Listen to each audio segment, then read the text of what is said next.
gentlemen, former PDC star, David Babyface Black, heads up Dosh to present the Dosh Adriatic Friday Night Darts. Everyone's welcome every Friday night to play for cash, play for fun, the Sterling Adriatic Centre, WA.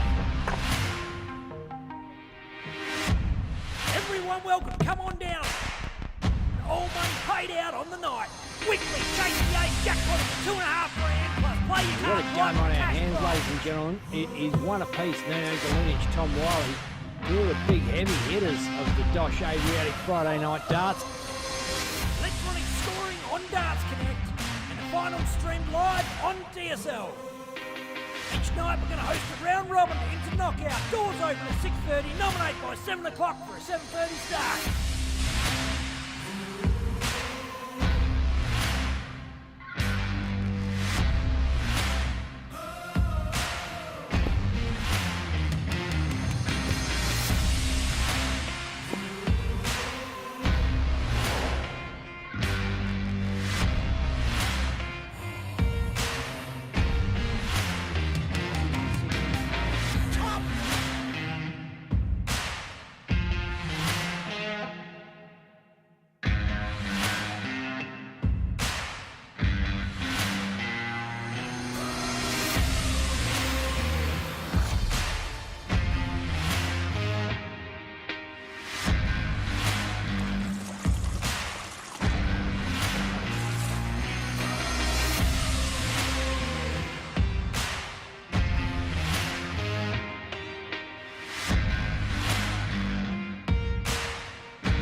Ladies and gentlemen, former PDC star, David Babyface Black, heads up Dosh to present the Dosh Adriatic Friday Night Darts. Everyone's welcome every Friday night to play for cash, play for fun, the Sterling Adriatic Centre, WA. Everyone welcome, come on down. All money paid out on the night. Weekly KTA jackpot of $2.5 grand plus play your What a card game on our cash hands, prize. ladies and gentlemen. It is one apiece, Nino Lynx, Tom Wiley. Two of the big heavy hitters of the Dosh Adriatic Friday Night Darts. Electronic scoring on Darts Connect and the final streamed live on DSL. Each night we're going to host a round robin into knockout. Doors open at 6:30. Nominate by 7 o'clock for a 7:30 start.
gentlemen, former David, babyface Black, heads up Dosh to present the Dosh Adriatic Friday Night Darts.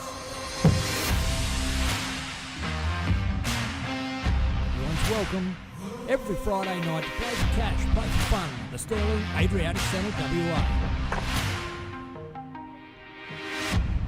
Everyone welcome, come on down.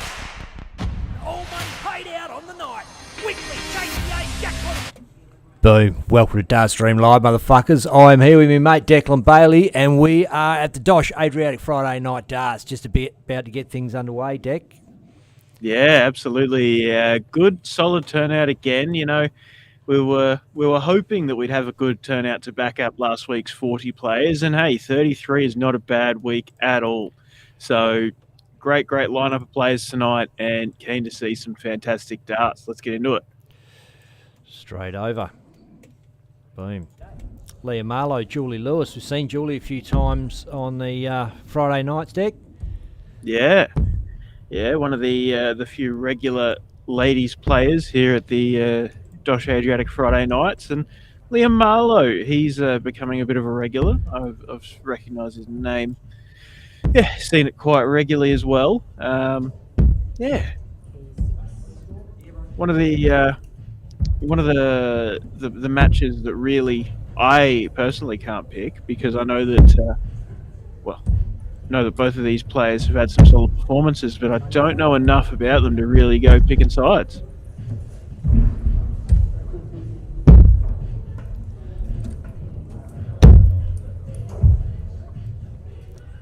Well, I'm in the same boat, I've got to say. I don't know Liam's game that well.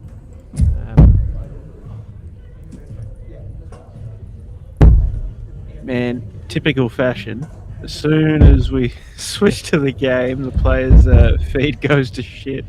Well, we've separated things and mixed it up a bit tonight, so they're two totally separate feeds. So as long as one of them's good, look, as long as the board's good for me, that's the main thing. I like to watch the darts go in the board. I think sometimes a bit of fuzziness on the players is doing us all a favour. Yeah, look, we talked about it last week. We were, battling a few gremlins and come up with some options to try and make things work a bit better, and hopefully just improving week on week. Yeah, the venue's talking to Telstra, and we're actually capturing some tests tonight just so they can see exactly what's going on. Yep. See what's good in the hood.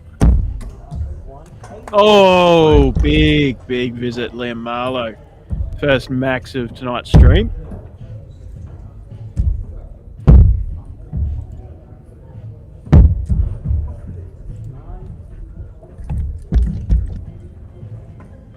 Facebook comments are awfully quiet, but I can see Charmaine Hoggs checking out the stream. Good to see you, Charmaine.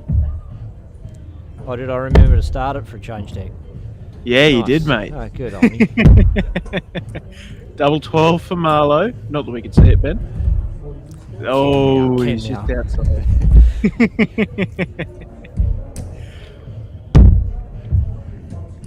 Could have been a massive 5 or 6 darts there for Liam. Doesn't quite come together, but Julie is well behind on 357. Plugging the way down, though. Double 6 for Liam. Oh. And this is another one of those situations where I'll point out that Liam would have been looking at Julie's score and thinking, plenty of time to make it happen. And, Julie Lewis has had really 6 solid darts from 16 a ton. She's now getting closer to being in contention, and Liam missing more and more doubles, and now is on the dreaded 3, goes for the tactical bust, but double 6 is hard at the best of times, and Liam Marlowe is running out of good times to take out a peg in this match. Got some support for Julie from Charmaine Hogg and Evelyn Cocky.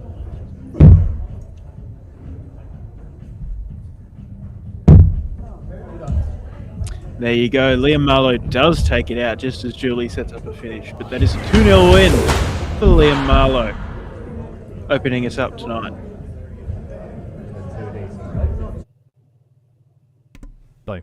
And sorry, I was tidying up some shit in the background there. And you're live, Declan Bailey. Yeah, sorry, I was checking some notifications, but I can see on the stream Joe Hadley's watching, as is Liam McDonald. Great to see a few familiar faces checking out the stream tonight, a Friday night. And, well, speaking of which, I haven't even shared it yet, Declan. And if you haven't shared it at home, be a Dart Stream legend and share it around. Just hit the share button and share it to your page. All your mates can see it, and I'll get sharing a bit more hardcore once we're into the knockout phase and we people overseas wake up and all that sort of stuff. And if you want to chuck it on your darts page, even bloody better. Love that stuff. Anyway, yeah, absolutely. Share it around, get people amongst it. You don't want to miss out what's all the action here Friday night. And we also love a bit of a gossip or a chat or whatever about what's going on in the darting scene on the round robin phase, and then when it gets real serious on the knockout. Speaking of serious, I think they might be having a chuck. They might be into the game. Oh no, it looks like they're chucking for bull. So they're just having a warm up. So I'll what I will do is have a quick run through the draw so we can see who the fuck is here on a Friday night. And sounds it's a good list. There was some new names that I was pointing out. So Dion Wyatt topping Group A so far. It's the only match played on there though, over Liam Carlton. That's a new name. Tommy Barker as well, a new name. And Toiler Harrison as well, another name I don't recognise. Group B, John Gardner, Kaylee Pickett, Andre Yates and Vinay Cooper. Group C, EJ Dryden, Leon Andre, Howard Jones, Rose Pickett, Samara Ugle. That's a big board of EJ Dryden, Howard Jones. Two really big guns that we've seen a lot of good darts from, as well as some other good names. Group D, Bob Turner, Paul Kickett, Alex Piper, Rick Jenkins and Carl Caton. Rick Jenkins, Carl Caton, some other big names there. Not to put anybody else down, but they're the ones that stick out to me. Group E is our streaming board for this evening. Liam Marlowe, Julie Lewis, Nino Galunich, Andrew Moody and Neil Francis. Solid board. Group F, Tom Wiley, Anton Stock, Edwina Dryden, Brianna Pickett, Wayne Egan. And Group G rounding us out, Peter Sutton, Clyde Stubbs, Matt Moody, Ros Watkins and Lisa Collard. Is that like 5 ladies players tonight, Ben? At least 4. Let me go back. Oh, it is. So Lisa Collard, Ros Watkins, Edwina, Brianna, Julie. There's more. Samara. Samara Rose is Rose. 7? So that's 7, I think. Was there one more up higher? I think. No. So we'll go. Oh, look, I'm going to count it on my bloody fingers here. Rose, Samara, Edwina, Brianna, Ros, Lisa. That's 6. Yeah. Okay. Yeah. Well, cool. Good. Great to see. Normally it's 1 or 2 ladies. Fantastic to see the ladies players of Perth darts coming out in droves. Really getting. Oh, we missed half the game. Yeah. Oh, we 180 missed, for Neil Francis. 180. Yeah. Sorry about that, Neil. Back on it now. But Declan got caught up talking about chicks. It's not the first time. It's probably what happens all day at work. Bloody hell. Sorry about that. Well, yeah, it is. Not blaming me. That's been stupid. Vic Headland's checking it out, as is Neusha Coughlin, Sean Kohler, Sienna McDonald's checking us out, Simon Nurik, and Charmaine confirms there's 7 ladies in total. There Ron is. Smith says, okay. yay, go the women. Yeah, I'm right. So even though I use my fingers, I still got it wrong. I think that's what I'm saying. Indeed. Wouldn't be the first time you've incorrectly used your fingers with the ladies, mate.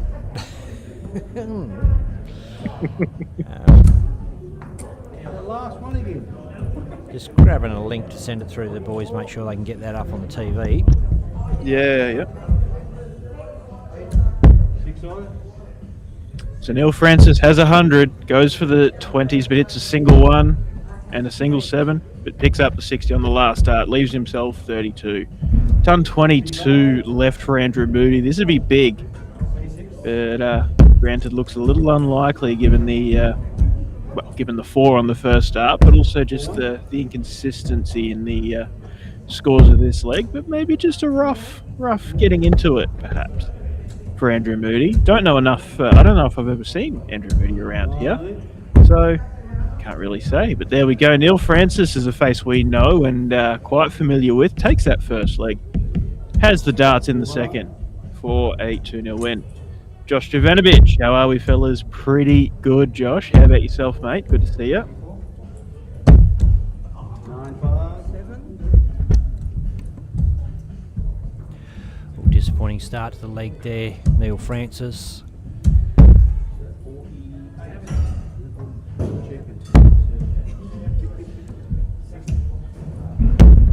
Yeah, but Neil is not a player to let that bother him.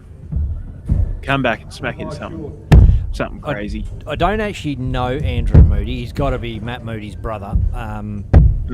But I've met a couple of other Moodys. So there's there must be, well, there's got to be at least 3 brothers then. And Yep. I'm trying to think what Matt's brother's name is that I've met. It was good to play him. Oh, man. They all reckon Matt's the go. He's the best, but.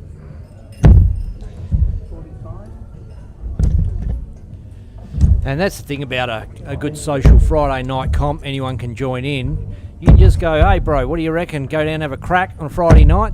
See how you go. Get your head on telly. Well, it's a thing we get asked all the time. How do you get involved in this? What do you have to do to be a part of it? Just rock up. Sterling Adriatic Centre on Jones Street in Balcatta, Perth, and yeah, It's $20 in, but there's prize money out. So Yeah. I think it's $200 for the winner, and runner-up gets some cash as well. It does look like Platty's handing out fistful of 50s on a Friday night at the end of the night, so I don't know how it all works out.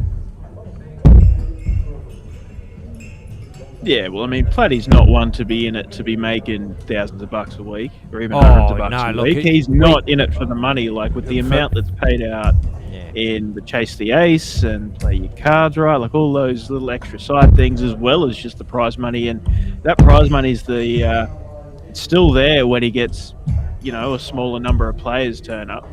Perhaps might not even be breaking even, And yeah, well, you don't have to be a mathematician to work it out. There's a lot of weeks there where he's had to carry the purse, and yeah, exactly. Yeah, we're big getting supporter. plus 30 players. It's time for him to pay a bit of that back. But no doubt, if we keep at this sort of level of participation, prize money will go north for sure. Yeah, exactly. That's it, right? It's it's one of those circles of life, perhaps, is a weird way to say it. But anyway, it gets my point across. The more players that come in, the more money can be paid out, and the more money that can be paid out, the more players will come along. Soon they'll have to be building extensions at the Sterling Adriatic Centre just for the darts. They're fucking talking about it. They're talking about it. Yeah. But I know what you're trying to say anyway. That's how it goes. The better it is, the better it is. There you go. That's the roundabout way to say it. So Neil Francis had a bogey, as does Andrew Moody. Neil Francis has left himself 118. Andrew off the back of a 26. Really wants a big treble here. One makes it awkward. Maybe the 18s? Oh, he gets the 81, straight so for it. leaves himself a 2 dart up.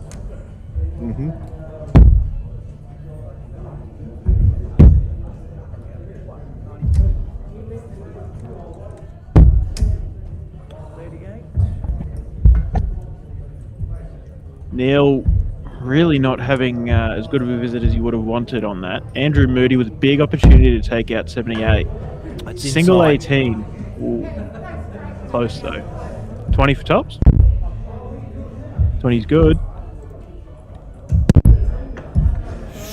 Bounce out.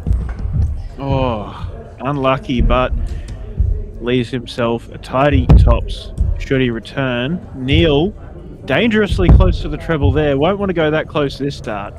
Just, it's I wouldn't be that comfortable being that close, but hey, tops now. Season it. Ooh. Has to go for Andrew.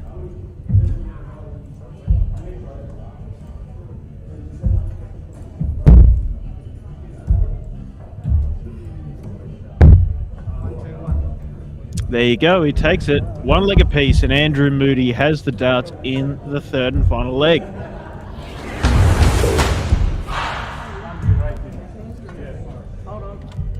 And the viewer count is building. Sam Bailey, Jordan Harper, Brendan Porter, Jimmy Raroa, Mitchell Beswick, Emil Sia. Good to see you all.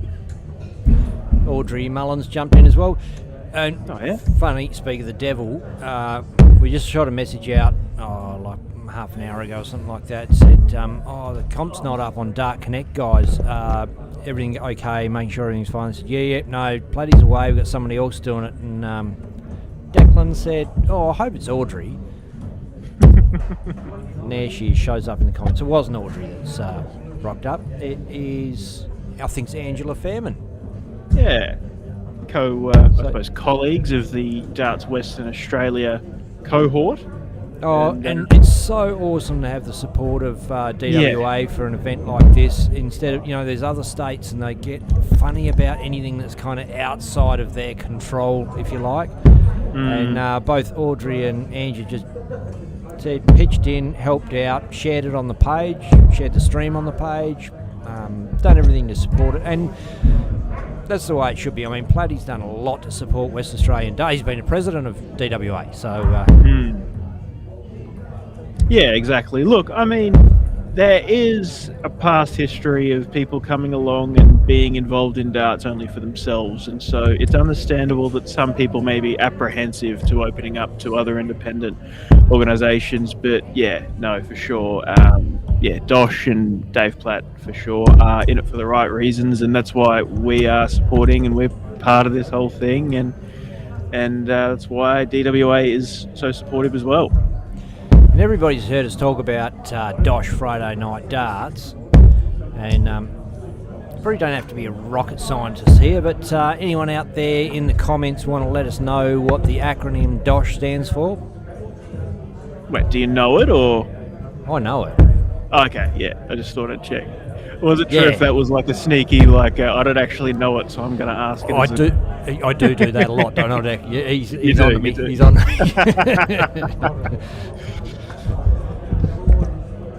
There we go. So Audrey has let us know that the Bob Grayson Memorial is on Sunday at Belmont Sports and Rec. Not super far from Stirling. It's at the other side of the river and a little bit east, if I'm not wrong. And Audrey correctly points out, darts of the Southern Hemisphere. It's actually up on the boards around as well, just so you know. So Neil Francis kicked off this final leg decider very strongly with the ton 40. He's gone a bit patchy, but Andrew Moody has really had 15 darts to forget, or at least he'll want to forget them moving into the next game. He's not out of it. Neil Francis could have some double trouble, as we've seen, but this is a better visit by the looks of it for Andrew. And 3 straight dart. Those of you who are new to Dosh Friday Night Darts, it is an open competition. Anyone can just jump in, pay your money, come down, and in you go. It's a round robin into a knockout. So there's no average cap, there's no standard of the competition, there's no A grade and a B grade. Everybody gets a crack. And because it's a round robin into a knockout, everyone is guaranteed to have a few games of darts. And if you don't make it off your board, at least you've had a few good fun games. So if you think we're just waffling on through this round robin phase, it's kind of how we warm into the competition. We're only supposed to stream the knockout phase, but thought, fuck it, we're here anyway on a Friday night. We might as well put some games up, talk a bit of shit, say hello to our mates that are checking it out. Barry Riley jumped in, and I think Barry might be Matt Moody's nephew. I got a feeling. Help us out there, Barry, in the comments, or Andrew Moody's nephew as well. 46 for Neil Francis to take out the match after a really solid 6 starts from Andrew Moody to get back in contention. And there it is. Neil Francis takes it out 2 legs to 1.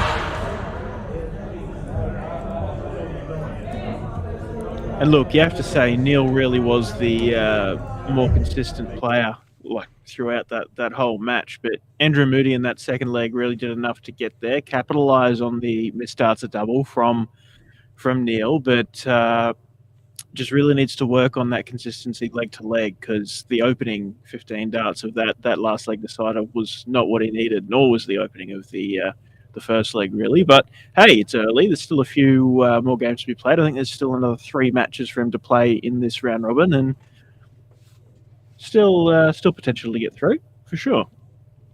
And Joey Hill jumps in, says, "Hi Ben, hope things are well." Good, Joe. Good to have you along. And Barry Riley says, "Not sure, Benny." So he might not be related. I don't know where I got that from, Barry. Thought you... Well, I think you would know better than me. But hey, you missed a... well, there's a comment from Dwayne Turner, says, "Evening, gentlemen." But one of our favourites of the Dosh cohort, Francis Lindsay Haji Ali, says, "Hairy anus." You might have noticed Justin Woodsy in the comments every now and again. He's not here yet tonight that I've noticed, but he's used to play darts with the Hudge, and it's when Lindsay has a rough shot or something happens, or what, like other people will have a curse word or a phrase or whatever. He says "hairy anus," so that's where it all comes from. So if you're listening to the stream when Lindsay's playing and you hear the hairy anus call, it's either him or someone mocking him. And they do that a lot, Lindsay, I've noticed. Cops a lot of shit. Well, I mean, Lindsay copped it a lot from me about having a weak bladder after he buggered off. I think it was 2 stream games in a row. He had to go for a piss when we were there for the ADC, and I stick it to him a few times after that. Oh, I think because he's got such big shoulders that everybody just thinks, well, he can take it. We'll give it. Yeah. And he does take it well, gives as good as he takes. Goes home and cries into his pillow at night, but at least he takes it well at the time. No, we love you, Lindsay. Charmaine Hoggs actually asked, "How come you ain't playing, Lindsay?" He's been a bit of a regular for the last few weeks, and his good mate EJ as well as Edwina are in tonight. Shame not to see big Lindsay in. 85. Dwayne Turner sending a barrage of stars. Thank you, mate. Much appreciated. Darren Hansard checking in to watch tonight's starts from Jundee Mine Camp. Jesus Christ, I can't talk tonight. And Kailua Wilson. Evening, everyone. Good to see you, Kailua. Nino Galudic, Liam Marlowe. Nino, one of the other regulars we like to watch. Fantastic dart player, but I may be known to give him a bit of stick for, well, what I consider a bit of poor counting ability at times. Just in terms of being on some number, scoring some number that really doesn't make sense as to what he should be trying to leave, and yeah. Francis Lindsay Haji Ali says, "Have other plans tonight." He's actually commenting in reverse. So he said, "Have other plans tonight," which is hairy anus, his last comment.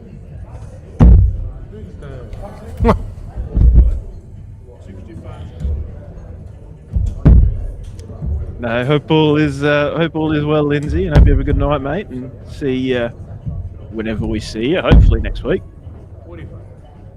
Good to see you still checking out the stream, but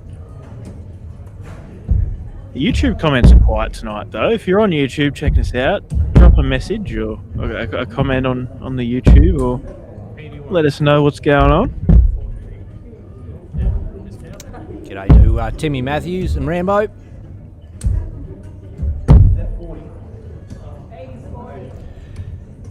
Ricky Pickett Jr.'s checking it out. Simon Urick. Liam to get to the final, he reckons. Ooh. Interesting. We know better than to make those calls. 59. Yeah, it cost me a bottle of rum last time. I got cocky about thinking I knew who was going to win. Yeah.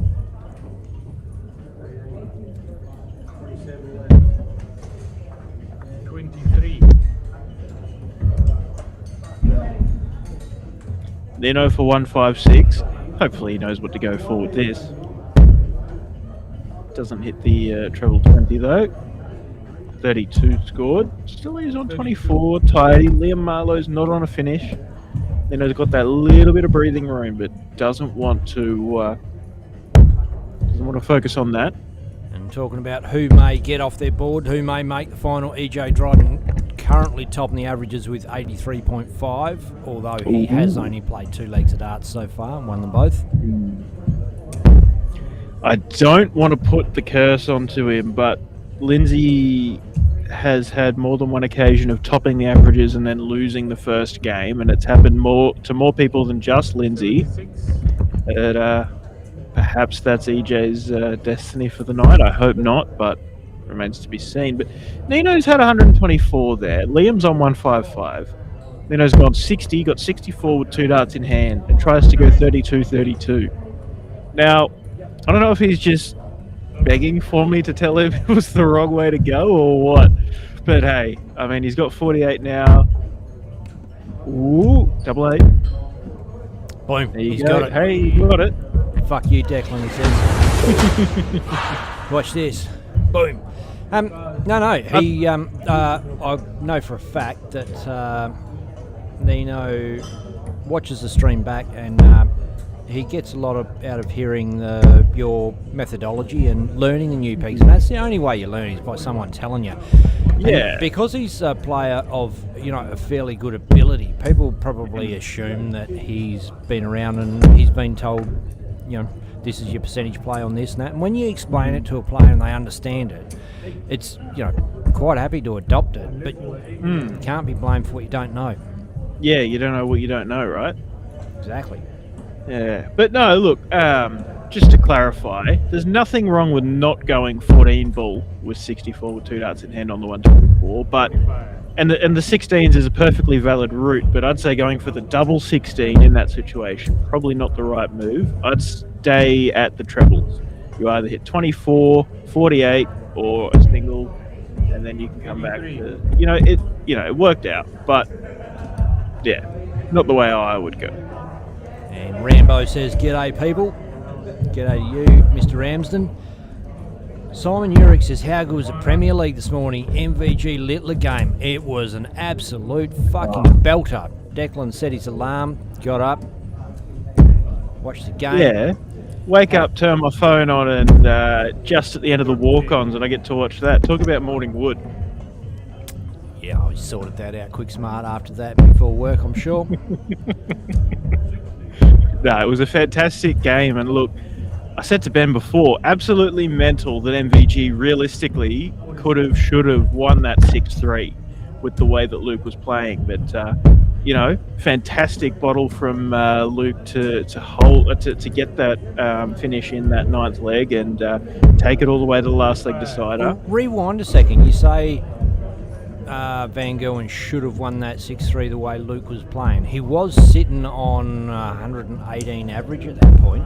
No. So sorry, I should have said that a bit more clearly. Considering the way Luke was playing, it's mental that MVG should have won 6-3. Oh, I got you. Now I understand what you're saying. Yeah, I'm with you. Darren Pennell's jumped in again, starting to get a few regular views on DSL. He's been on as a superstar guest, as a playing performer on the DPA circuit. Yeah, well, I mean, it was ADC that... as well. We streamed him on ADC. Yeah, so it was that year that he topped the DPA tour and then come along to Pine Rivers to the ADC. We got the chance to chat to him and see him in action. I think he made I think he won an event on one of those days. Marlowe is a crack at a 180, leaves himself a ton.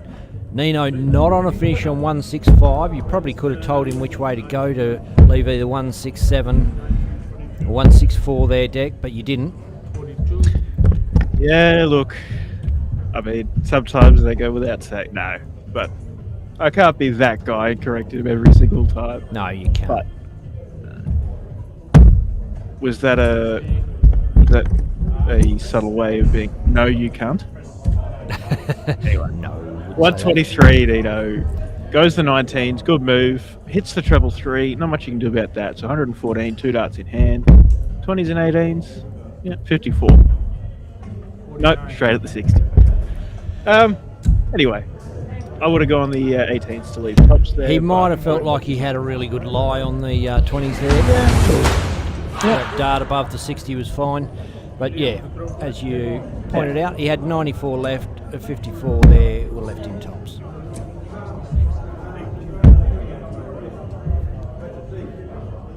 Yeah, but I suppose, again, it's a point that I've conceded before, that if you are just in that rhythm, there's nothing wrong with just staying and knocking the score down and leaving something like 34, because you could either just go straight at the 34 or you could split it. Really up to you, but yeah, depends on how you're feeling in the moment, really. Graham Grove says Liam's looking a bit jerky throwing tonight, normally a smooth throw. Could actually be down to our camera. It is a little bit off tonight, might be a little bit choppy, jerky, but perhaps Liam is a little stiff, who knows.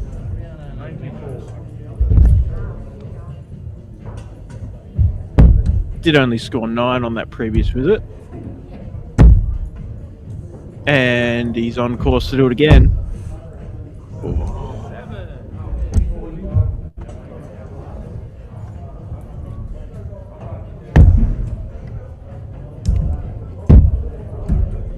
Well, he's hit a 180 and a 140 in the ones, hasn't he?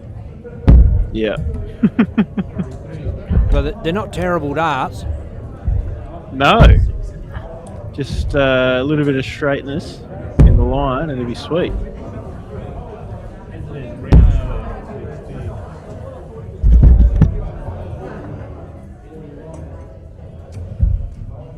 Player camera has decided it needs a nap again.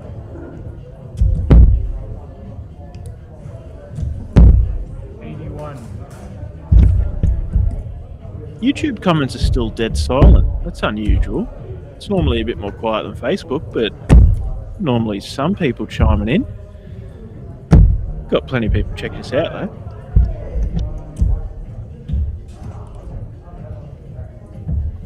Nino on 223. Treble 1 is an awkward start. Finds the treble 20 though. Oh, big visit. Leaves a straight ton after 15 darts. Tidy. And there we go, right on cue. One of our YouTube regulars, DJ Danza's Xmas. Evening, fellas, and to the fellow Dosh fans. Fantastic to see you, mate. Keen for another big, great night of darts. 100 for Nino. Tops. Marlowe's on 222. Maybe just knock it down to something. Oh. 5's awkward. 75. 1 dart in hand. 17s. 19s. Leaves double 9.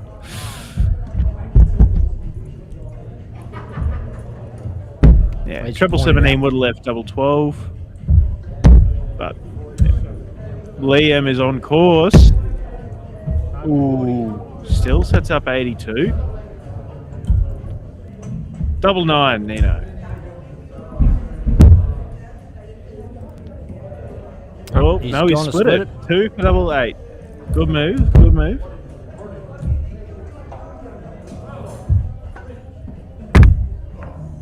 Ooh.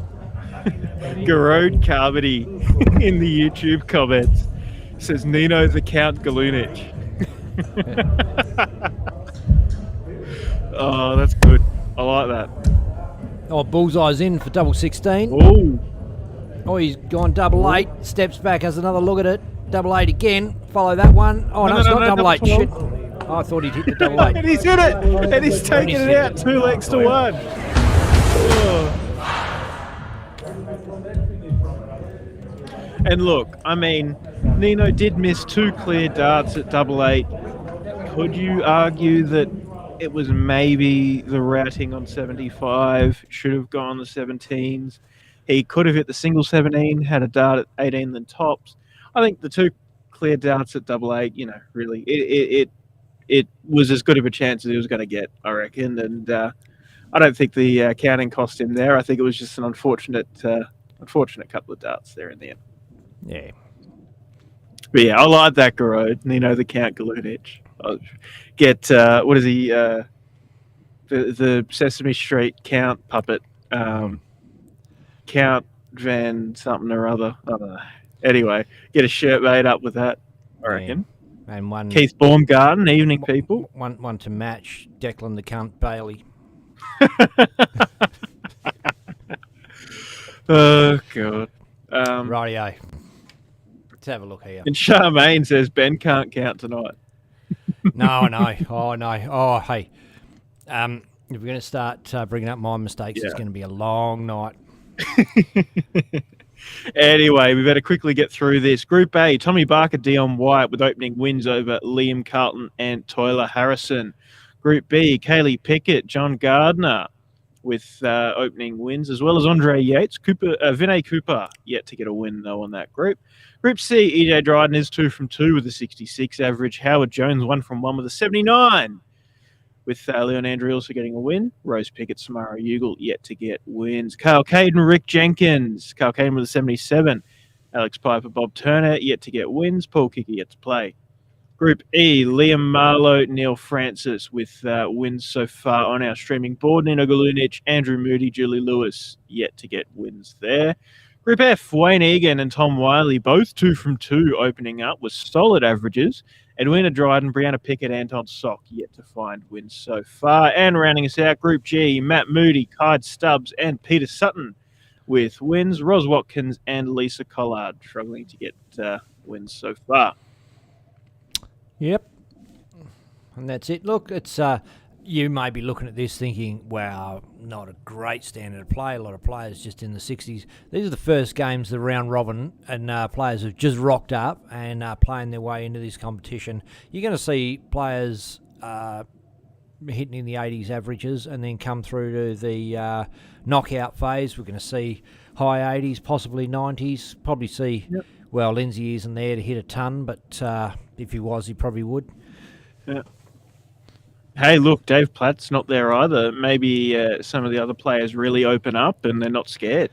Hey, you know what? If Bloody wanted people to come down, get more entries, maybe he should advertise that. I'm not going to be there this Friday. I don't mean because he's a bit of a dick. I mean is because he's not. What I mean is he's a serious contender for winning the competition, and a lot of these guys are there to try. Well, everybody ultimately would love to pick up the $200, wouldn't they? But I reckon, as much as we joke about that, I reckon it's all the opposite, right? I think a lot of the players that are coming along want to have a crack at Platty and they want to knock him off. 100%. And you know what? That's what makes a good comp is good players. It's seriously what. I think you're right, and I think the players that don't embrace that are probably never going to be great players. You know, and there are players around in competitions around that try and alienate top players and not be inclusive when a top player rocks up to the comps. Like, you fools! Don't you want the chance? And you know, it ultimately, the better the players are, the more it lifts the other players. Yeah, that's why, and that's why the ladies are down here playing in the men's comp, because it's stronger. They want to play in a stronger comp. Yeah, exactly. I mean, back in the days where my old man was still playing, weeknight comp darts, he used to have often opposition teams going, "Oh, I have to play you. Oh, what do I want to do that for? I'm going to lose. You know, what's the point of me even playing?" And some people probably just want to go and have their fun on social, whatever, weeknight darts. But if you're a serious dart player and you want to have a crack, you should be eating up the opportunity to get to play really any of these players. Absolutely.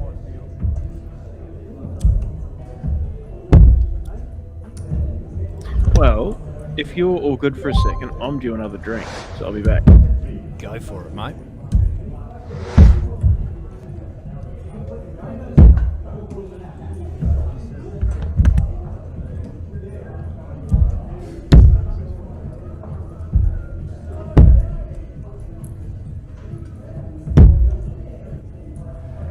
Neil drops down, picks up 57.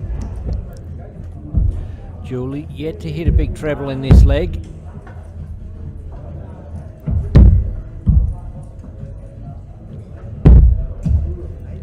And I know it was the case last year. There she goes. Here's one for you, Benny. I believe it's still the case. Help me out in the comments if you know otherwise, but I'm pretty sure any ladies that win their way through to the knockout round, i.e. get off their board in the round robin, have free entry the following week. And Julie has got off her board on a number of occasions.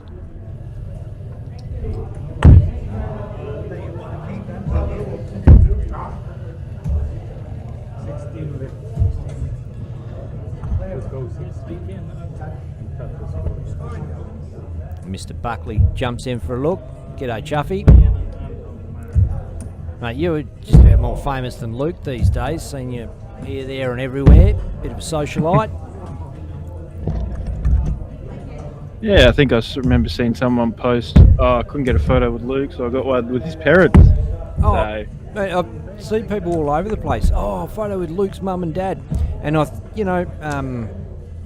yeah, I guess that's it's all part of it. They just I mean, I can't blame them. They are pretty awesome people. well, I can't blame them either, and I can't say anything because I got a photo with them myself. Yeah. More than one, quite a few.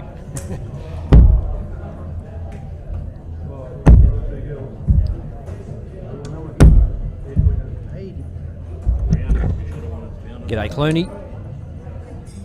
Charmaine says, let's go, Julie Lewis. Charmaine also says, as a woman, playing against a male is a good challenge to make us think about how we play darts.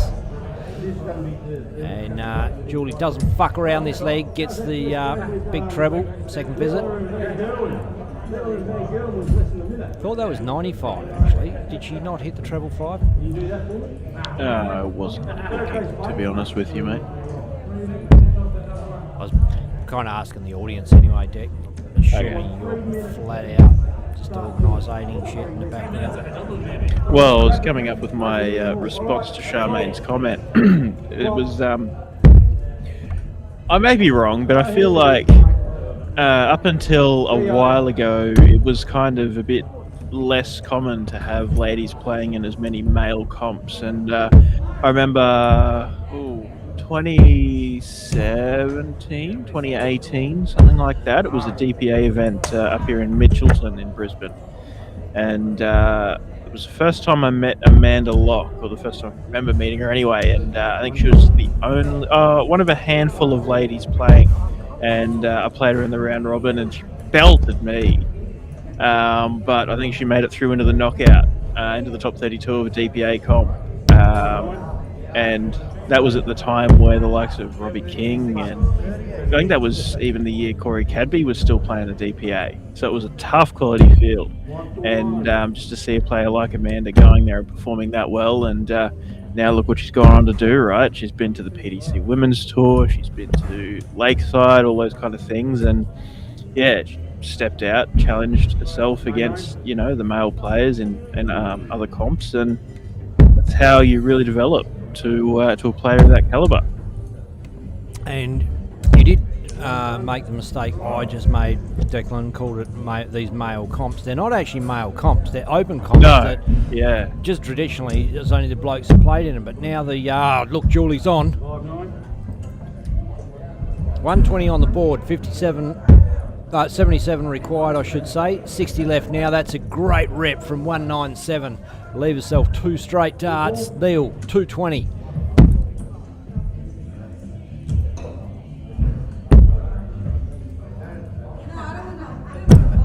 Oh, puts some pressure on with a ton. Leaves himself the Shanghai finish. Julie Lewis, 60 for tops. 20 for tops, I should say. Boom! Whoa. There you go. Fantastic darts. And Neil does have the darts in the last leg decider. But you'd have to argue Julie has the momentum. Scoreboard's taking a moment. There we go. But yeah, you're right. My apologies. They are open comps, not ladies comps. But I suppose the distinction typically is drawn at labelling women's comps as women's comps, and so the mind leads to non-labelled comps as men's comps. But yeah, it's not the case. But be remiss of me not to also mention Kate Gifford. Kate Gifford was a regular on the DPA tour, I believe, in those times and a bit before. I was talking about, but yeah, there's been plenty of lady players that have a good crack, and yeah, you know, before the likes of Fallon Sherrick and Lisa Ashton had a crack on the main PDC tour, or PDC events rather. Can't forget Kim Mitchell in that list as well, who won the first lady to win a DPA Open event against the quality field, beat Danny Porter, I think, in the final. In a great game. And Danny was playing his heart out. There's absolutely no way Danny would lay down. They're great friends, and but it wasn't like that was the only time Kim performed in that season. That was a regular occurrence to see those two in the final. She really lifted that year. She played awesome darts. It was changed really well. It's where I formulated my opinion of her as a sports person. She's a tenacious competitor and got a great throw on her. Sorry, bud. Yeah, 1, 3, 4. And Charmaine says, whatever men can do, women can do as well.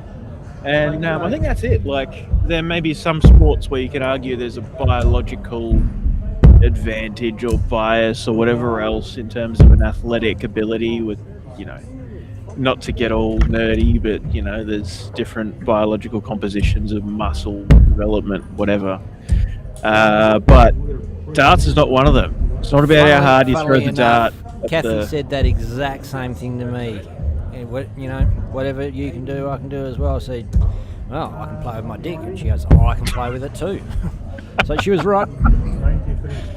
Benjamin, this is supposed to be an insightful conversation about the state of women's darts, and here you are talking about yourself and your missus. I feel like we just finally got feminists involved, and I just went and blew it with the crudity, the vulgarity. Wouldn't expect any less as Neil Francis goes for double 16 and takes it out. Hard fight from Julie Lewis, but unfortunately wasn't able to find the big scores in that last leg as she was. It's a 2-1 to Neil Francis. And look, what is it? A, B, C, D, E, F, G. 7 groups. I'd say probably 3 off each group, so it's definitely not over yet. In a round-robin pool of 5, if they're taking 3 off, you really only need 2 wins, and I believe that's Julie's second game, so still potential to get through. Yeah, I'll just refresh that before I bring it up. Just for a change, Declan, I'll just get it right, just from the start. Yeah. Right. Alrighty, Group A, Tommy Barker, Dion Wyatt, both undefeated so far. Liam Carlton, Toiler Harrison yet to get wins. Group B, John Gardner with 2 from 2. Kaylee Pickett, Andre Yates. Stop you for 2 seconds. If they're taking the top 3 off each board, for example, and you've got a board with only 4 players on it, do they still take the top 3 off your board or top 2? I think so. I think that's how it's been working. I honestly haven't paid enough attention, but yeah, I think that's just how it works. It's 3 off each group. So the way that it works, no, we won't get into that. But yeah, I think it's regardless of how many's on the board, it's 3 off. Got you. Yeah. Group C, EJ Dryden and Howard Jones undefeated so far. not unexpected. Leon Andre with 1 win from 2. Rose Pickett, Samara Ugle yet to find wins so far. Group D, Carl Caden, Rick Jenkins, Paul Kickett, each with 1 win. Bob Turner, Alex Piper, unfortunately yet to find wins. Group E, our streaming board, Liam Marlowe, Neil Francis, both undefeated. There was early calls for Liam Marlowe to make the final tonight. Undefeated so far in the round robin is certainly a good way to kick that off. Nina Galunic, Andrew Moody, Julian Lewis yet to find wins. Group F, Wayne Egan, Tom Wiley undefeated, Edwina Dryden 1 from 2. Brianna Pig and Anton Sock still trying to find wins. And Group G rounding us out, Clyde Stubbs, Peter Sutton, both undefeated as well. Clyde Stubbs right up there on the averages with 72. Matt Moody 1 from 2. Lisa Collard, Ros Watkins trying to find their first win so far. And I only caused us to miss 1 visit there from talking too long. As we have Nino Galunic, Andrew Moody both fighting for their first win.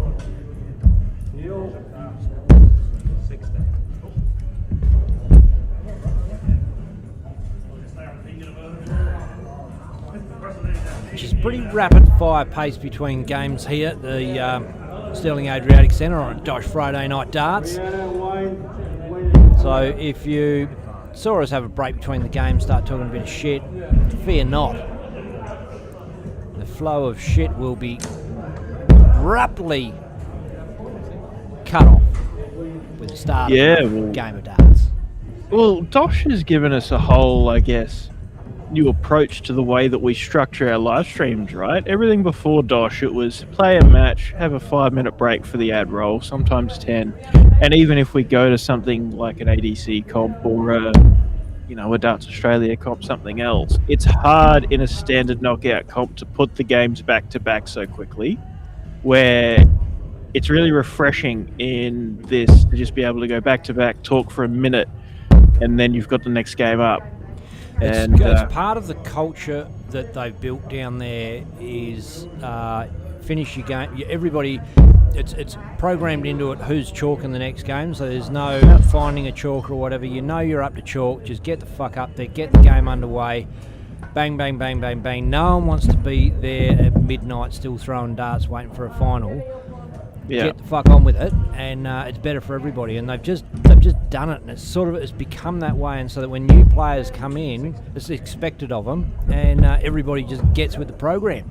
It's bloody good. Yeah, exactly. And great in for brutal watching.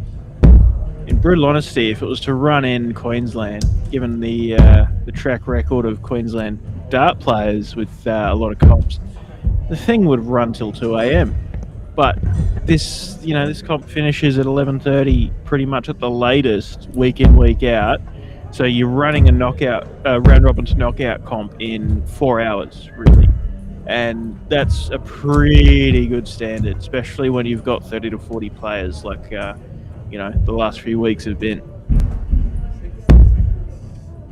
But yeah, a lot of other places, the culture is, next game's up. 5-10 minutes before the next game starts. Yep, too easy. Go out, have a durry, go to the bar. Oh, I can't start playing yet. I have to go get a drink first, and this and that. No, these guys know when they're up. They know what they've got to do. They just get up there and get it done, and it's fantastic. Yeah, there's time to go and have a smoke or have a piss or get a drink or whatever. The time is not when you're supposed to be playing and not when you're supposed to be chalking. It's outside of those times. That's the rules. It's not a rule. It's the culture. It's the way it runs, and I bloody love it. Game after game, non-stop darting action live on a Friday night. Well, it's the professional approach. The feedback I've heard is if you go over to the UK, to the PDC, or even the WDF, it's so well regimented that if you're not there at your board within a few minutes of your time you're supposed to start, you're in the shit. Andrew Moody is miscounted. He's miscounted. Well, is he? I don't know if it's a miscount or just an unfortunate attempt at a single 16 for tops. He certainly looked to be going hard for the double. Down for 32 for Nino. Double 8 now. Ooh, he's inside.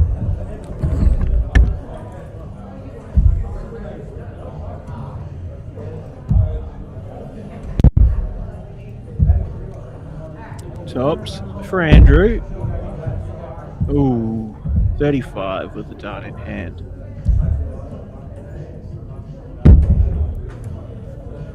There you go. It leaves double 8. Nino for double 4. Inside. Drops down for a double Rockingham.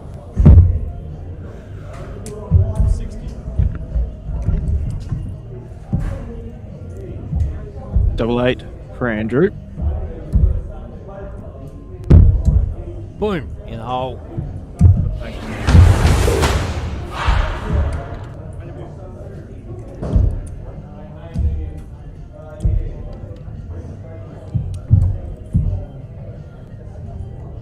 Vincent McCracken, evening all. Peter Howell, hey Benno on deck, and Darren Penhall confirms the UK 10-minute ball call, or you're out of the comp. And yeah, that's it. And it's the way it should be. You don't want to be sitting around 15 minutes waiting for your opposition to turn up. You're there to play darts. You want to just play darts. And well, when you've got a professional comp of, you know, in the PDC's case, 100 in the Challenge Tour, 200, 300 in some of the WDF comps, 500, 600, 700 more players. You can't be fucking around. You just got to get up there, play your darts. Absolutely, and the times are scheduled more as well. I understand, Darren. I could be wrong on that. That's what I've heard from other players that have been over. Said, you know what time you're playing, and you get, there's a notification comes up on your phone that your board call comes up as a notification. Be there or get out, and I think players are getting more and more used to it, and it's making comps better and better. And it has taken a while to sort of filter down to players, I suppose. But, I know it's one of Raymond Smith's big bugbears is that you didn't know what was going on and when it was going on and how long it was going to take, and you could be waiting around ages for a game and ruin your rhythm and what not. And look, it's something that I suppose it's something we've heard from a bunch of players that have gone over to the UK and then come back is like, oh, this is so much better, we need to improve this, blah, blah, blah. And I think it'll come. It's just something that... Oh, Moody fills up the triple 19 bed with a 171. And, my screen's just gone off. I hope it's come back. Phew. I was going to say everything still looks okay to me, except we are looking at the 19s bed. Fuck, sorry. Well, yeah.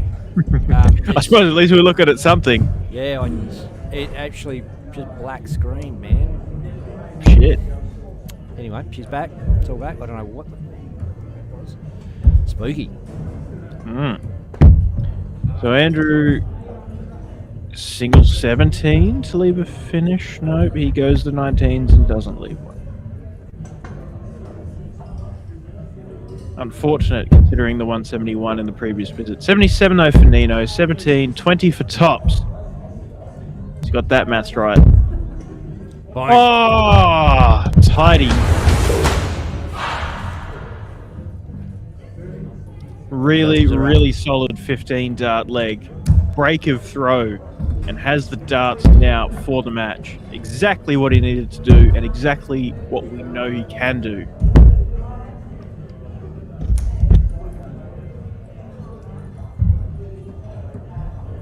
Charlie Levy in the comments. Evening, lads. Long time no see. Has been a while, mate. I hope you've been well. Charlie, one of the OGs of Dart Stream Live. Did this whole commentary gig with you once or twice, Ben, and Yep. Big part of running those original Saturday comps behind the scenes. Hope all's going well with you, mate.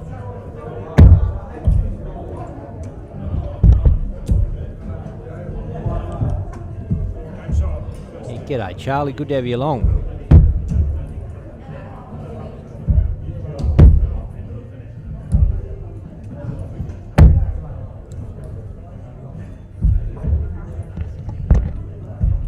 Don't be shy to jump in the comments and say g'day, Dart fans.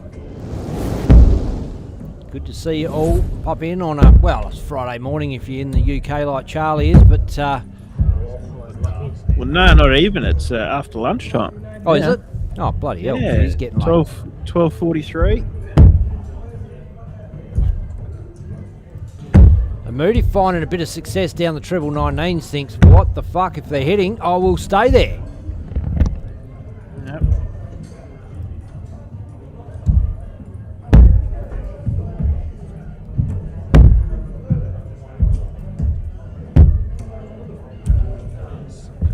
Nino just really solid in this leg. One treble a walk, and realistically that's more than enough considering the level that Andrew's been able to find so far in this leg. So 6 darts from 144 minimum. It's a good first one. Good second one, double 12. Oh, dropped it. Unfortunately, it was had all the intent, but did you see his arm just went to water? Yeah, almost the treble, really. But hey, 3 clear Sometimes at it's hard, double you know, you 6. think, oh, all I got to do Yeah. is just relax and do it, and the wrong thing relaxes, and all of a sudden, but you know, the pressure gets to you sometimes when you're looking at a lovely big finish like that. And, Yeah, and especially thinking, oh, this would be nice on the camera. Oh, I've not miscounted this one, Declan. yeah, Double 4. both outside. Interesting to split the 12. I'm not saying it's the wrong way at all. It's just, I suppose, one of the less common splits, really. But yeah, hey, if you're more comfortable going that little bit higher rather than for the double 6, because double 3 is an awkward one. Yeah, a lot of people go that way, the 4-double-4, rather than risk leaving a double 3, which can get a bit nervy. Andrew has gone 3 treble 19, 187 with a dart in hand, 20 or 17, but instead it's a 19, doesn't leave a finish. Nino took out the double 4 either way. And JK's jumped in. Good to see you, JK. Yeah, good to see you, JK. Hope you're going well, mate. I see you've been cooking some more dinners. It was a chicken and salad or something this week, I believe. JK Kitchen back in action. And got a little product here that some of you guys might be interested in. It's from none other than Dave Platt's brother. Check it out.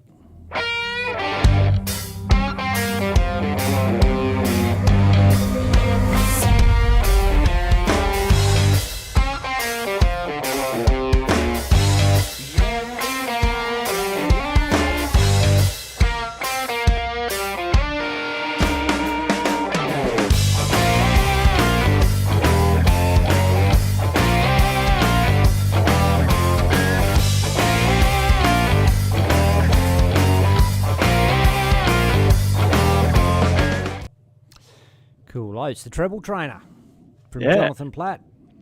Get you And yeah, a few of you might have been along last week where we had the whole thing of, oh, geez, Jonathan looks so much like Dave. Are you sure that's not Dave? And blah blah blah. We met Jonathan virtually through the comments section and had a good old chat. And yeah, great bloke, having a crack at Modus after his big win at the Midlands ADC comp a couple of weeks ago. And yeah, we talked a bit about the interesting product, the treble trainer, the concept of isolating your target and being able to hyper focus on that, and yeah, something I'm intrigued by. And if you're intrigued as well, you know where to go: trebletrainer.co.uk. That's the one. And I think we've got Liam, Marlowe, Neil Francis warming up there, not too far away. So we're not going to do a run through of the round robin between these games. I think we're going to run over the top of that one. Scoreboard's up, players are ready to go. And without running through the draw, I remember that this is a top of the table undefeated clash, as they may say in other sports. Someone's O has got to go.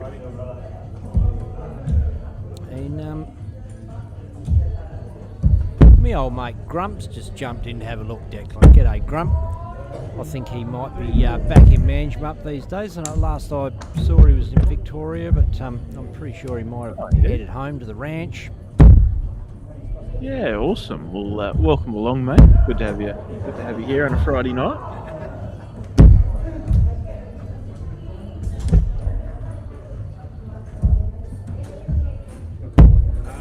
Oh, Brent Kenny BK from Aussie Dart Supplies Online, checking us out as well. Thank you. Apparently your mic might be a little low there, man. Oh, right, I'll get that sorted. You sound decent for me, but Charmaine's saying it's low on YouTube. Fair Can't enough. imagine it to be different between Well, YouTube. it's probably low everywhere. Might have to get your missus to put some earmuffs on, Grump. She gets a bit rude here on Dartstream Live.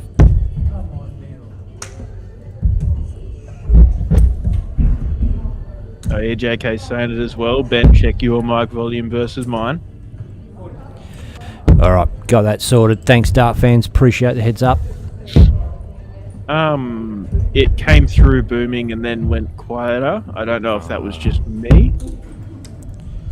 Something's being possessive over your microphone, I think. Can you change in Oh, yeah. your end? Correct. Turn off, allow other devices access, or whatever. Or auto gain. I think you turn it on auto gain. Oh, yeah. Yeah. Alright. That should do that. And then I should... Actually, I don't know. Maybe just bump yourself back up again. Righto. Oh, good. She's hanging there now, mate. Nice. Okay. Oh, we missed a bloody 180 from Neil Francis. He's having a bit of a leg. But your voice is more important than 180's, Ben. Oh, shucks. Liam Marlowe should have gone the 18s to leave the big fish. Doesn't. But does Neil take out the 70? 20 for 32. He doesn't. And this is where Liam Marlowe should be kicking himself for not leaving at least a finish. I mean, a 170 is not likely, but it's a finish. You got to have a chance at it. Oh, you never hit it if you never fucking leave it, Declan, so... Yeah. I mean, you got better chance of pegging 170 than you do of pegging 168, so... Double 4. Double 2. Ooh. Not good, eh? JK says Alison wants me to mute you.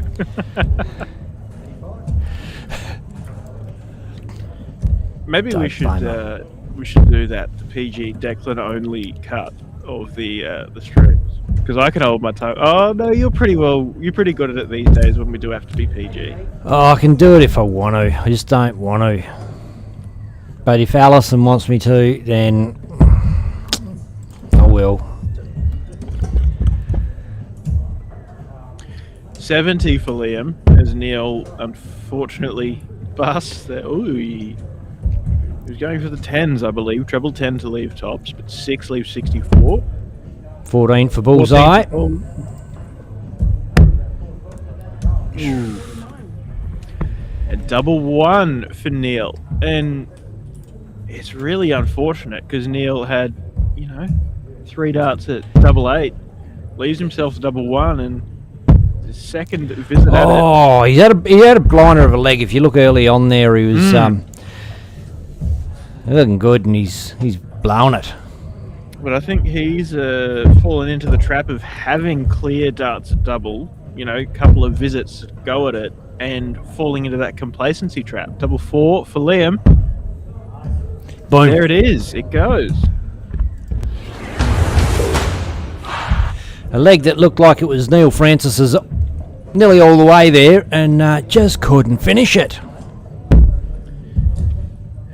Yep, he knew he had a buffer, and just perhaps fell into that trap. And Liam Marlowe knew he had to take it out, or it was, going to Neil at that point, and he did.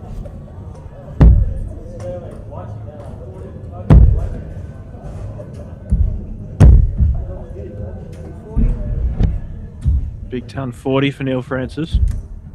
Open up. Liam's finding the trebles. Plants one dead center of the treble 20, but it is lying down a little low, so opts to switch down the bottom of the board. Did it say? Did it say?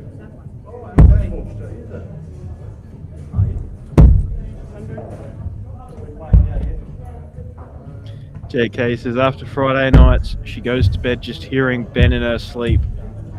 I mean, I see Ben in my dreams, but, you know, maybe that's just me.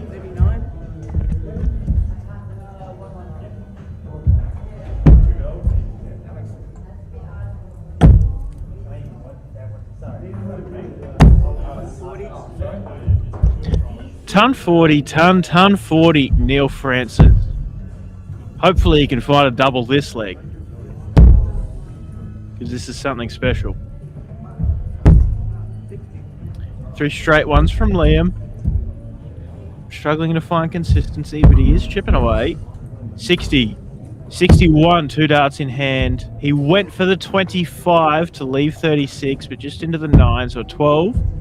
Leaves tops when he comes back for a 13 dart leg to bring it back to a last leg decider.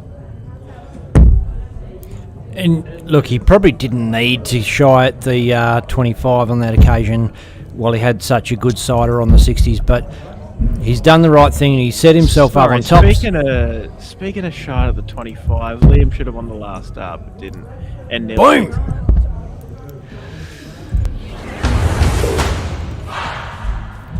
But yeah, Liam had 80 on the board, 195 with a dart in hand. A dart at 25 could have left the 170 again.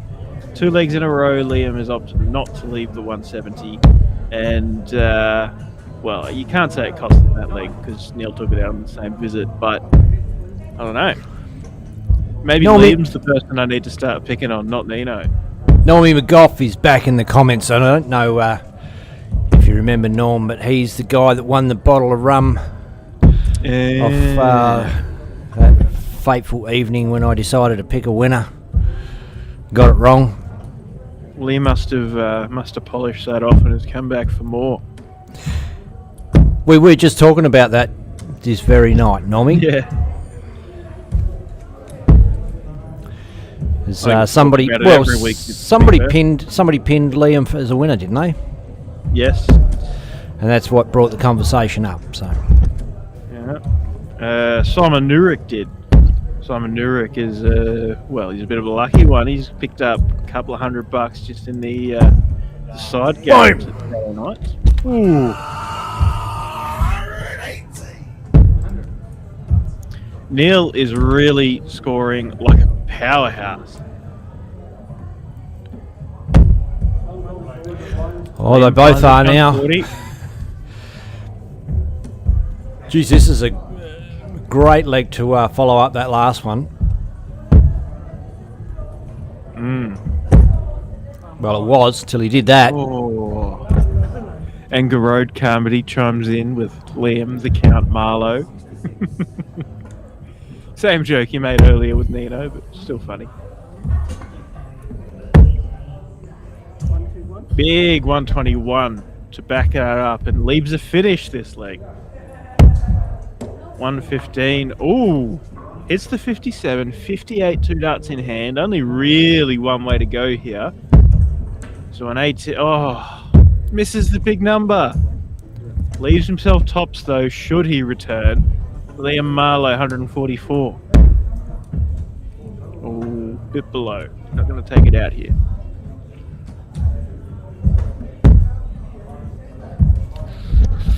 $55, leaves 89, but tops for Neil Francis.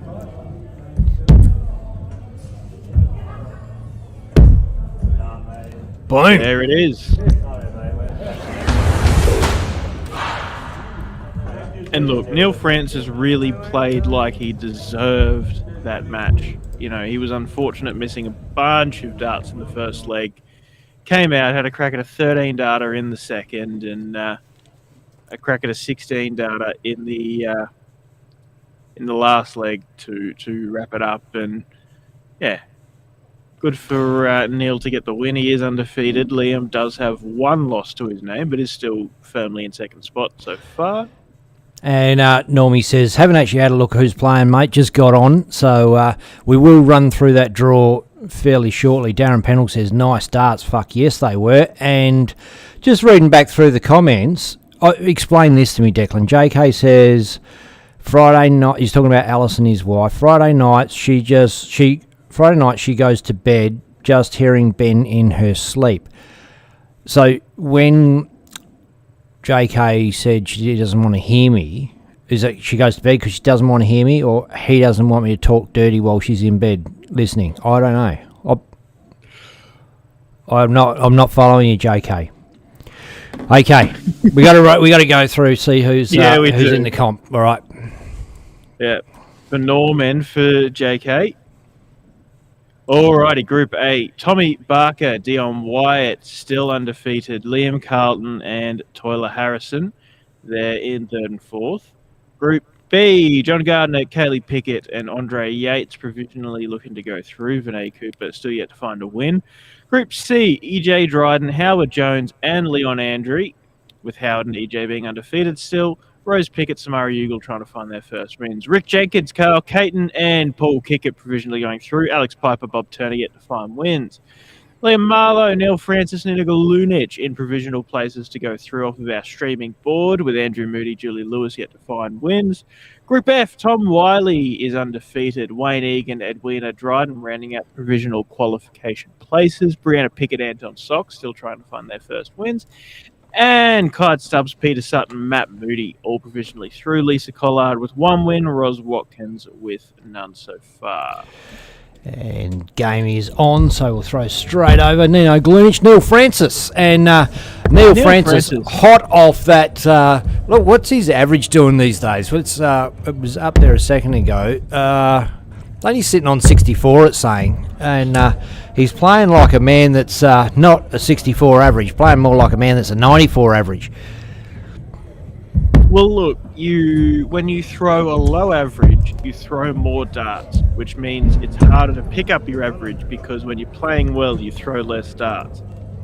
Does that make sense? It does.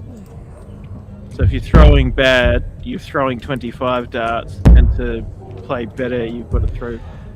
Anyway, takes you twice as long to recover from a shit average. Exactly, yeah. Charmaine says, wow, YouTube is lagging. Do you mean that the sound is off from when our mouths are moving, or what kind of lag you mean there, Charmaine? Hang on a second. That's Neil, I think, has just taken that leg out. Oh, yeah. He has.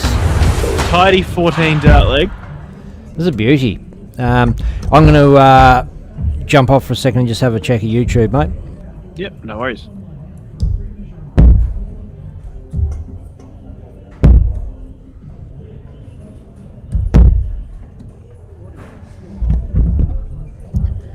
Nino only opens up with 41, with Neil opening on a ton.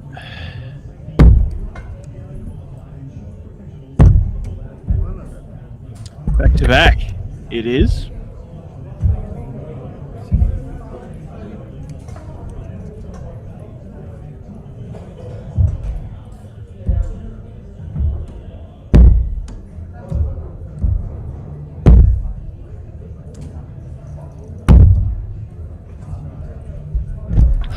This is some kind of exhibition from Neil Francis. Everything's okay there, Dick. Possibly listening to your sound off Facebook and your vision off YouTube. Charmaine? Oh, Facebook is faster than YouTube. Yeah, Yep. Okay. Yeah. Yeah. They just decide how long it's going to take them to process what we send them. So, hat-trick of tons. Neil Francis leaves himself on 201 after an absolutely dazzling last 4 legs of darts. Well, look, 201 after 9, the classic Tony Glass is what he used to say, sitting in the DSL commentary booth. 201 after 9, you're playing pretty good, you're going to win most legs.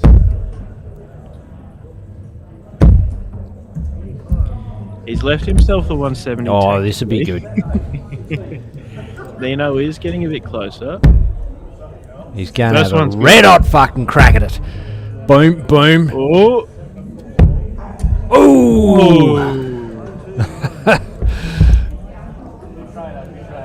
Garode says Neil is on fire. Some good sportsmanship there from Nino Galunic.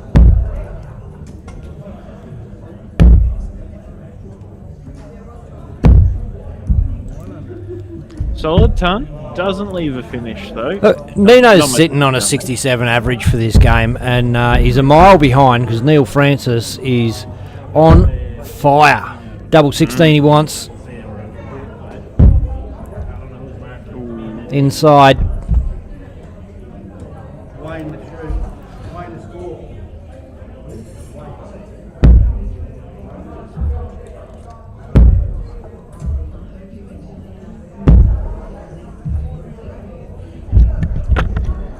Could come back to 127 if Neil finds some double trouble, but not likely with the form he's in. Oh, We have seen it from him before. Struggle, Yeah, and and it it'd be a typically real was in- shame. These are the average killers, and this is why that this 80 average that we're 80 90 average scoring power we're seeing here is getting reduced down to a 70s. Yeah. Well, he finds himself on a 127, not 65. gonna go. In fact.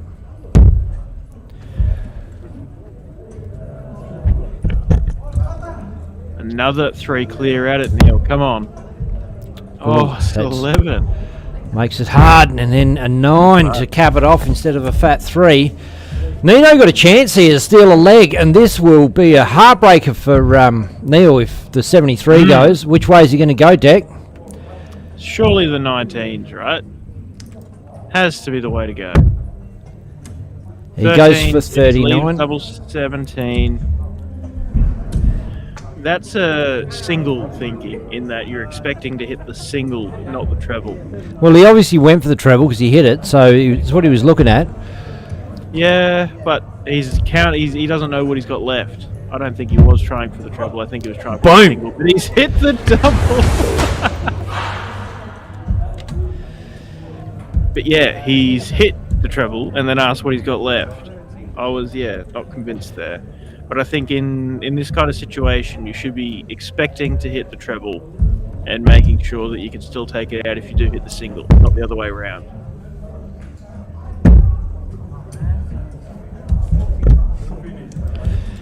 And that may have sucked some sting out of Neil Francis. See if that scoring power is still there.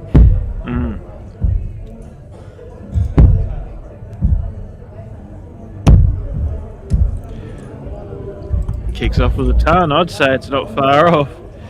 Well, he's, in spite of that disaster of a doubles effort, he's still sitting on a 79 average in this game after 2 legs. Yeah.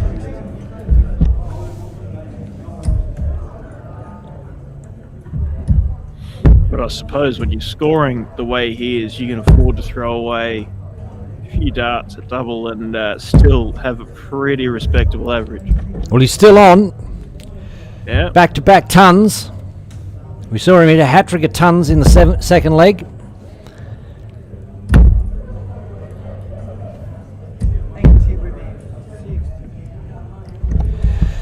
Normie reckons Carl or Francis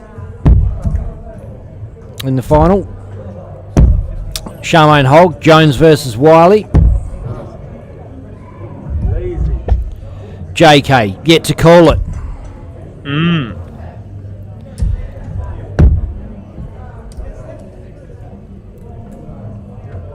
I wonder if we'll see the standout performer of the round robin lose in the first round of the knockout once again.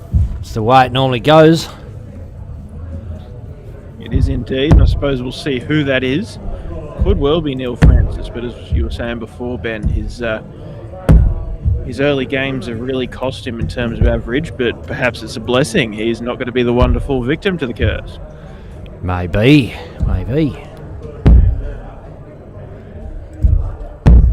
His scoring's just been sublime for the last 2 games. Yeah. 160. This would be a great time to turn that... oi, where's he gone? Oop.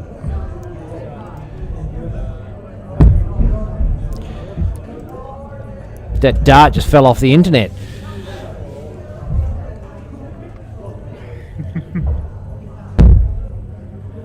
Nino's on 142, 60, or doesn't hit the second. So 62 with one dart in hand. 14s, 10s, not the 20s or 12s. Yeah, okay. 47.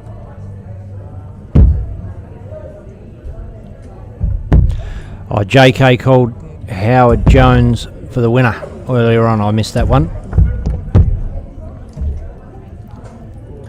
47 for Nino. 7, 15, 11, say 15. 32. Good. Dead center of that. Double 16. Ooh. You can get around that easy enough, I feel. Oh, and he's gone inside it, and between that dart and the wire, looked like there was no space there. Neil Francis, 18 for tops, and he's hit to 54, down for double 2. Does anyone miss it? He does on that occasion, double 1. And he's inside. Wow. Chance here now for Nino Galunic. Another big chance. Get it done, Nino.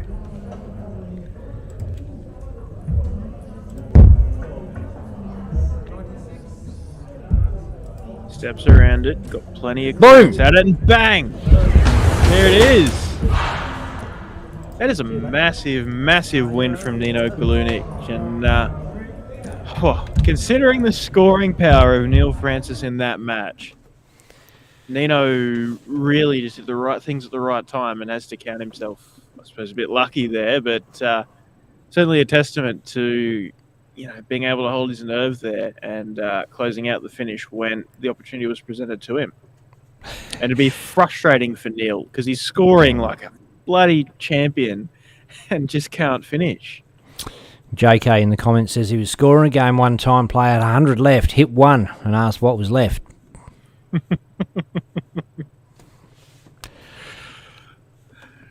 I can imagine how JK responded. Doesn't suffer fools lightly, that fella. So,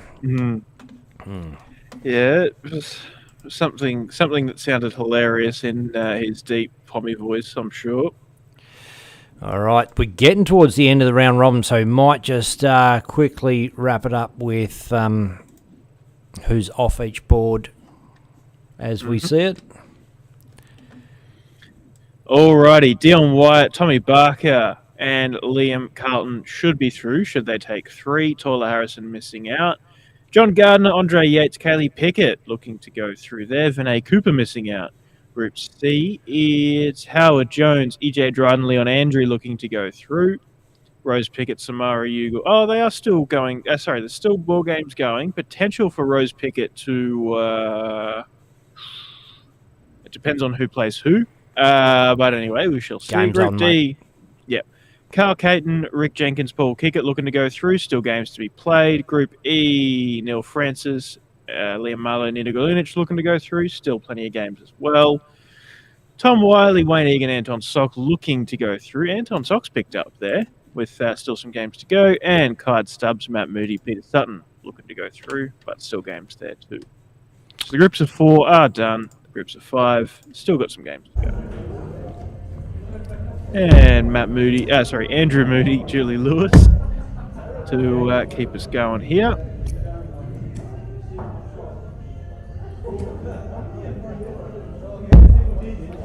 And Norm McGough makes a great point. Pegs win games. You can't peg out 180. So as much as Neil Francis is scoring fantastically, it's not winning in the games. He's still going to be able to peg. And well, we know he can hit pegs. He's just not at the moment. And well, he's going to want to tidy that up if he's going to go far in this comp tonight. Well, it is the only game he's lost all night. Yes. Not the only leg, but the only game he's lost all night. So. Yeah, but I think he's had the unfortunate, like the luck of his opponent not capitalizing on those opportunities where Nino did. And for sure in the knockout, he's not going to be as lucky with, and probably get found out a little sooner if he can't hit those doubles.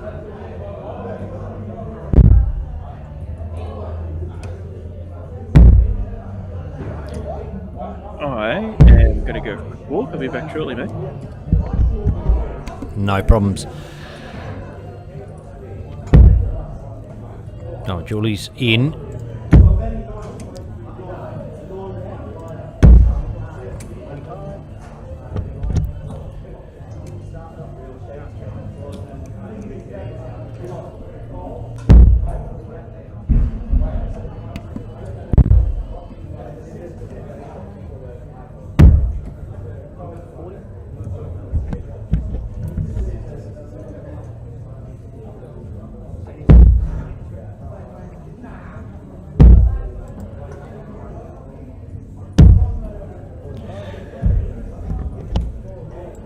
Sneaking up on that treble 20.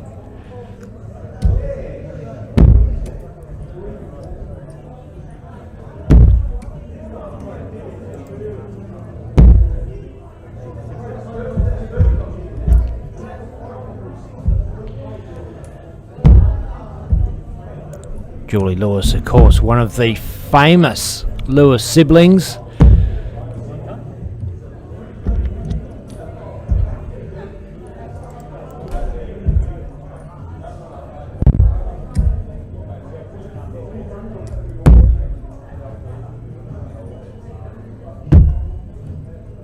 Speaking of siblings, Andrew Moody is brother of Matt Moody, who's also playing in tonight's competition.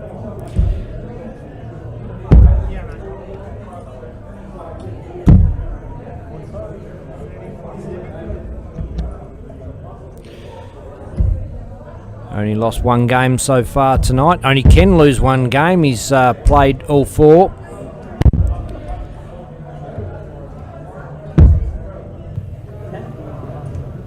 Currently sitting second on his board, Matt Moody. Andrew Moody there unfortunately had another dart where he's going to try and set up a finish and goes off the board. It's an unfortunate thing that we've seen a few times, but it happens. Oh, and a dart on the floor. Wow. 18's here. Yep. Leave 60. Tidies it up a bit and bringing it down. That's the important thing. And 60 is not a bad number to leave. Julie Lewis on 76. 48. Ooh, okay.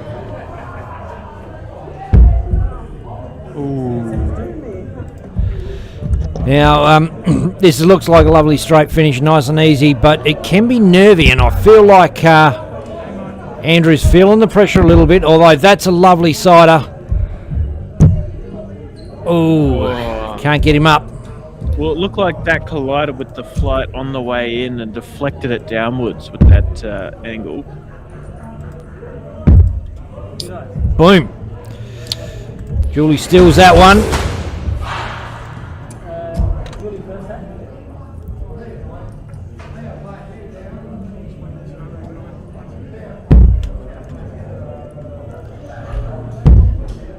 Julie yet to get a win tonight. She's one up and on throw, so a great opportunity. Andrew also yet to get a win tonight. It's the battle of the bottom of the table on Group E. Averages similar.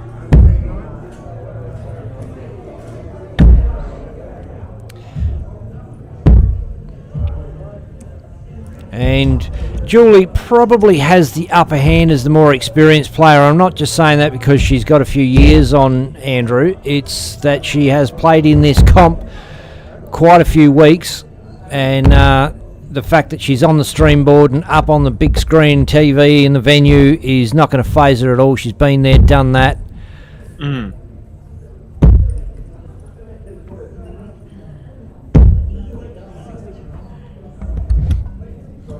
Yeah, absolutely. I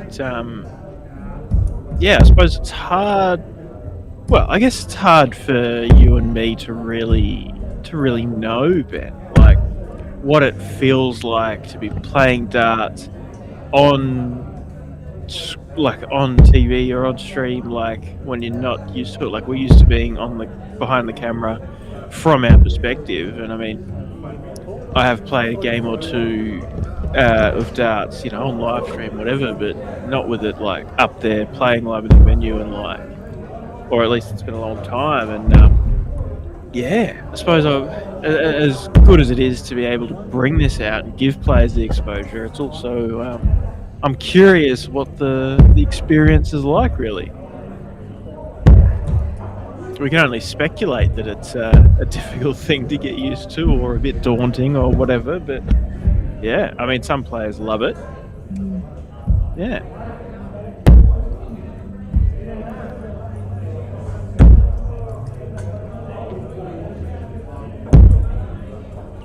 Who knows if there's enough demand for it? Maybe Ben and I should play each other on stream. Oh, now you got your chops up, you reckon? Well,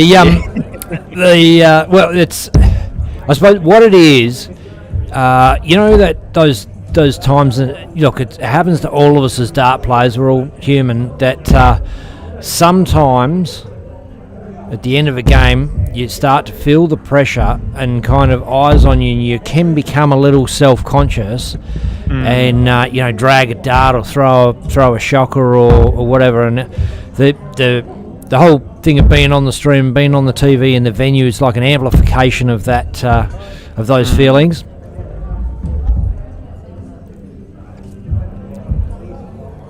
Yeah, for sure. And I guess it could even be amplified further because it's us, and you kind of know if you've watched before that we're actually going to stick it to you and be brutally honest about what you're doing wrong. And I suppose we get to have someone really like have a whinge or a solid complaint against us. I think most people are prepared for what they're going to get and take it pretty well. Tops for Andrew level. Just high. Boom! There you go. Last leg decider to the bottom of the table clash. Oh, and he's happy with that. It's that really sat well with him to dob that double and put that hoodoo aside. And that was exactly the opposite of what we were just talking about. He didn't look self-conscious. His focus and his concentration was all on what he was after. Yeah, and maybe, I guess there's two ways that it could be perfect timing, really. One is that this is his fourth game on stream of the night and getting used to it. Or the other side of the coin is maybe this is the point of acceptance that I've not won a game so far. There's probably not much chance of me getting through to the knockout. So all the pressure's off. Just relax and bring out my best darts. And maybe that's why we're starting to see him through with a bit more, relaxed approach and a bit more composure. And let's not forget the other. There is that pressure of getting beaten by a lady as well. Yeah, it's still a thing. And I don't think it's sexist to say that. It's nobody wants to be get beaten by a kid or by a girl. I was going to say bodes well with our feminism chat we were having earlier that you ruined. No. Oh, yeah, I just... No, but I suppose it could be, it's probably a thing for sure. And I guess the whole beaten by a kid thing is kind of fading away when you've got kids like Luke Littler coming along and that. But it definitely would still be a thing. I mean, I'm going through the junior ranks. I used to cop it when I'd beat someone, they'd be fucking pissed. JK in the comments says, I'll do commentary. Jump in if you want, JK. If you're serious, we'll send you a link. Put your earpiece in. If you've got I think he's got like a plug-in earpiece thing with a microphone on it. If you want to jump in comments, you're more than welcome, mate. JK's too soft, mate. He wouldn't do it. Too scared, you reckon? Yeah, probably. Yeah. Garode Comedy in the YouTube comments says the only negative of playing on stream is that it makes me and Stephen Island look like we slept in sunbeds. Oh, I love it. Oh, that's a classic. There is a bit of a red tinge to the camera. We've tweaked it a bit, but there's actually sort of like two settings, and it's between one or the other. And kind of opted for brown people looking brown and not yellow, and the rangers, you just got to look red because you are. Yeah. And great darts there, Julie Lewis. Ooh. 114 to leave 20. Serious pressure on Moody now. He's not going to do it. He's got to set it up and put some pressure on this double 10. There's actually sort of like two settings, and it's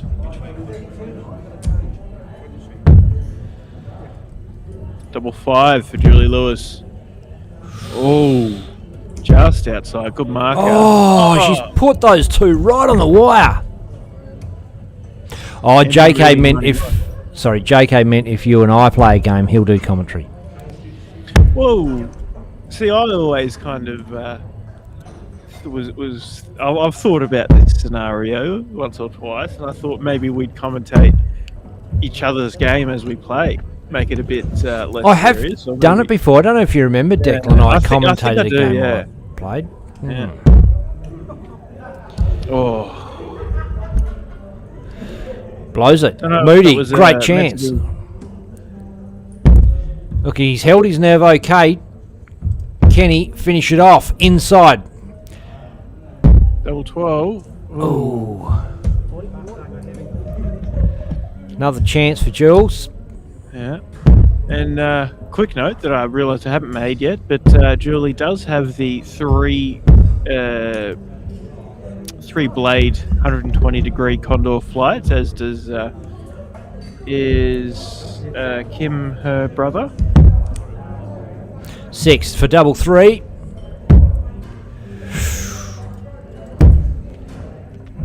And he busts that out. But yeah, those 120 degree flights we saw from Kim Boom! Lewis in the There it is, the win for Julie Lewis. Saves the pants. And Andrew still has another game, so it's not all over him. He does have a chance for a win tonight.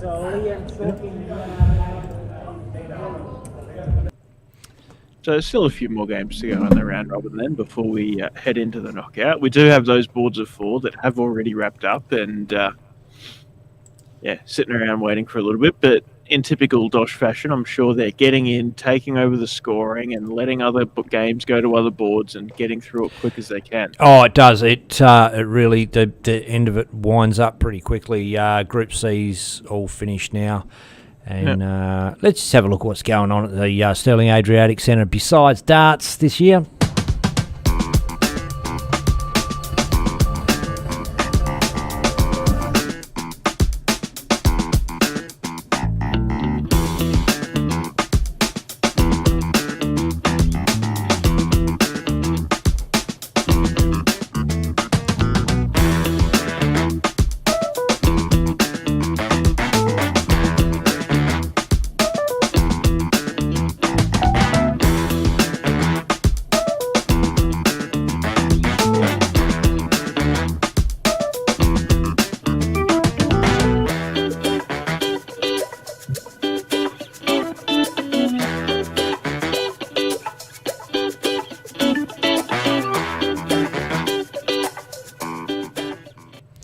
Oh, JK come up with a plan. Round robin.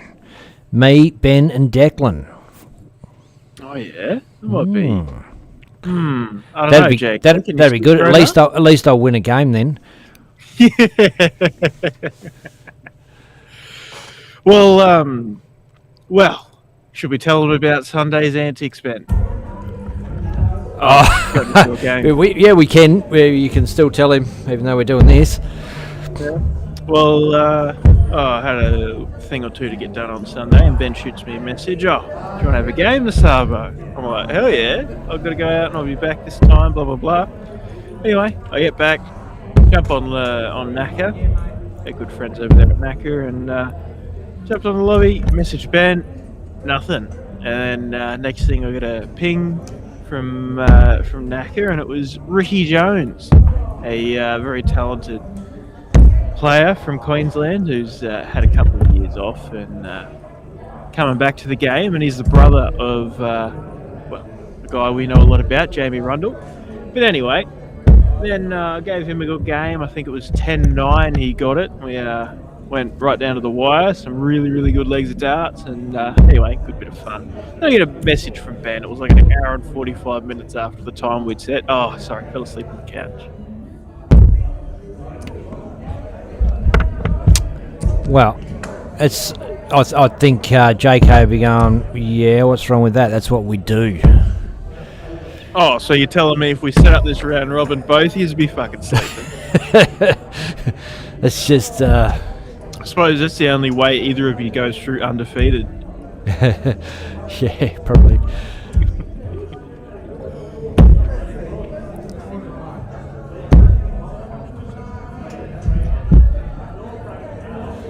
Nino Galunich is on 147, Julie Lewis on 218. Will be trying to leave a finish on this visit. It's awkward. Oh, and a 555 on the last start.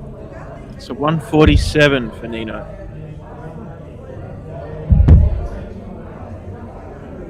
Well, there's a 7. And Cody Garlett's just jumped in to have a look. And Cody played a few games for Mandurah Association last year. Came up, and I think he might be a solid player in a team full time this year in Mandurah. Hope so. Great player. Good to have him in our association. Nino Galunich had 100 left and only picked up the 3 singles. He comes back for tops if Julie doesn't take out this 137.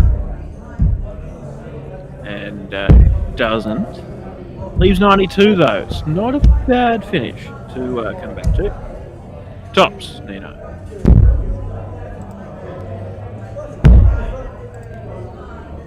Double 10.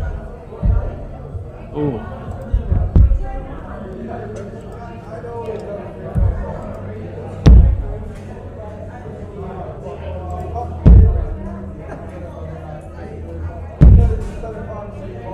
$52 leaves tops for Julie.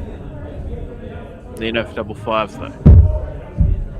Oh, what? Oh, he's gone to split it. Oh, he's missed. 17. Yeah, righto. Wow.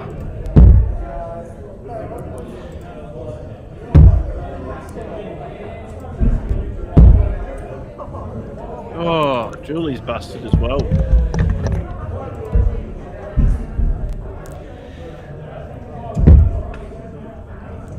Gets the 2 this time. Double 4 he wants. Boom! In the hole.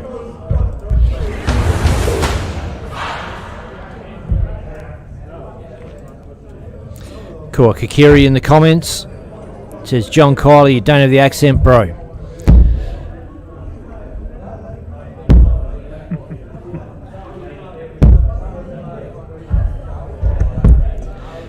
Noe McGough says, heard or seen any of the Kelly boys lately? Well, Dan Kelly came and played in this comp. I don't know if it's last week or the week before. Young Dan.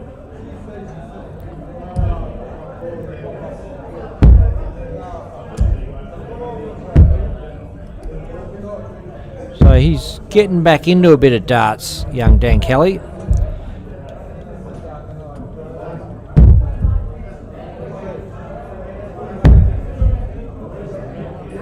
And I'm having a mental block. Can't think what his brother's name is. Help us out in the comments. Shit.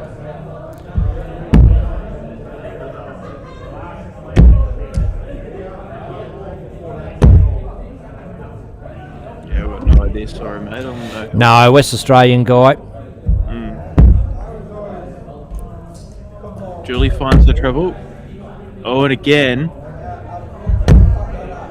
Shane Kelly, of course it is. Fuck.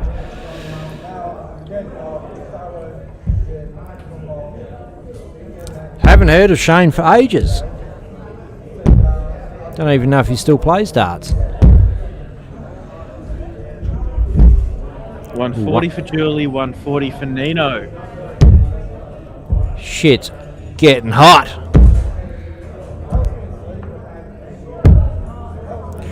Oh, Tried to get under that dart into the 60 and went way under.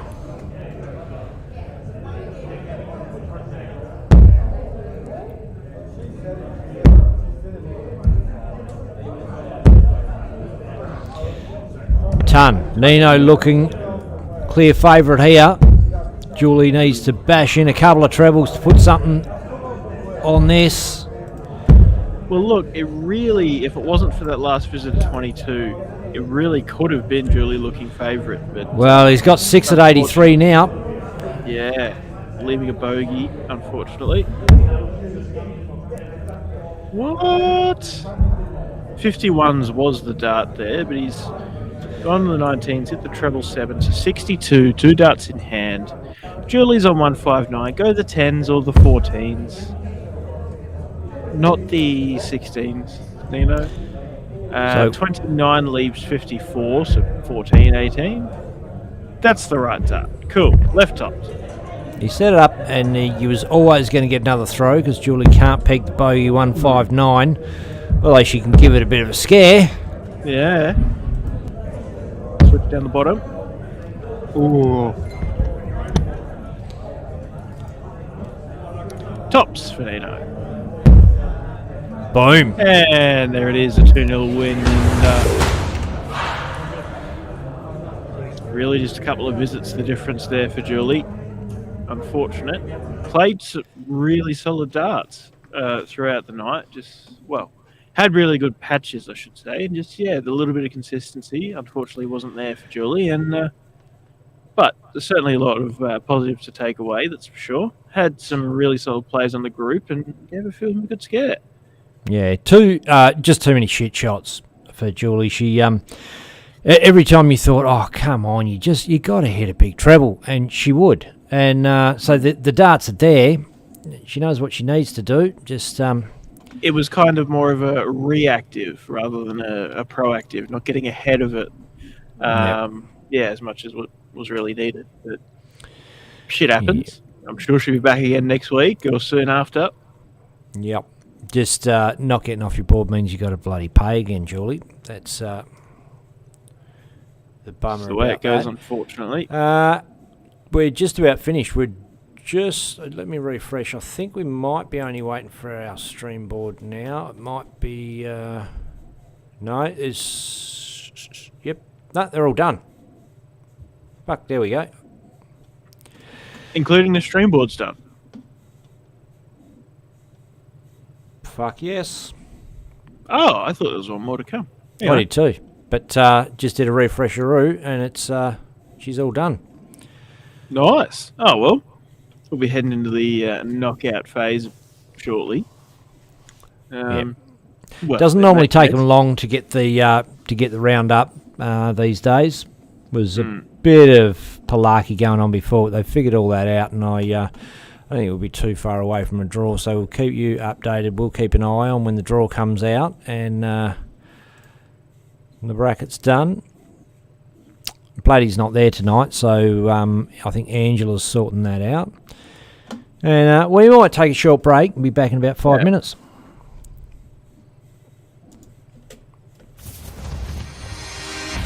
Ladies and gentlemen, former PDC star David Babyface Black heads down to Dosh to present the Dosh Adriatic Friday Night Darts.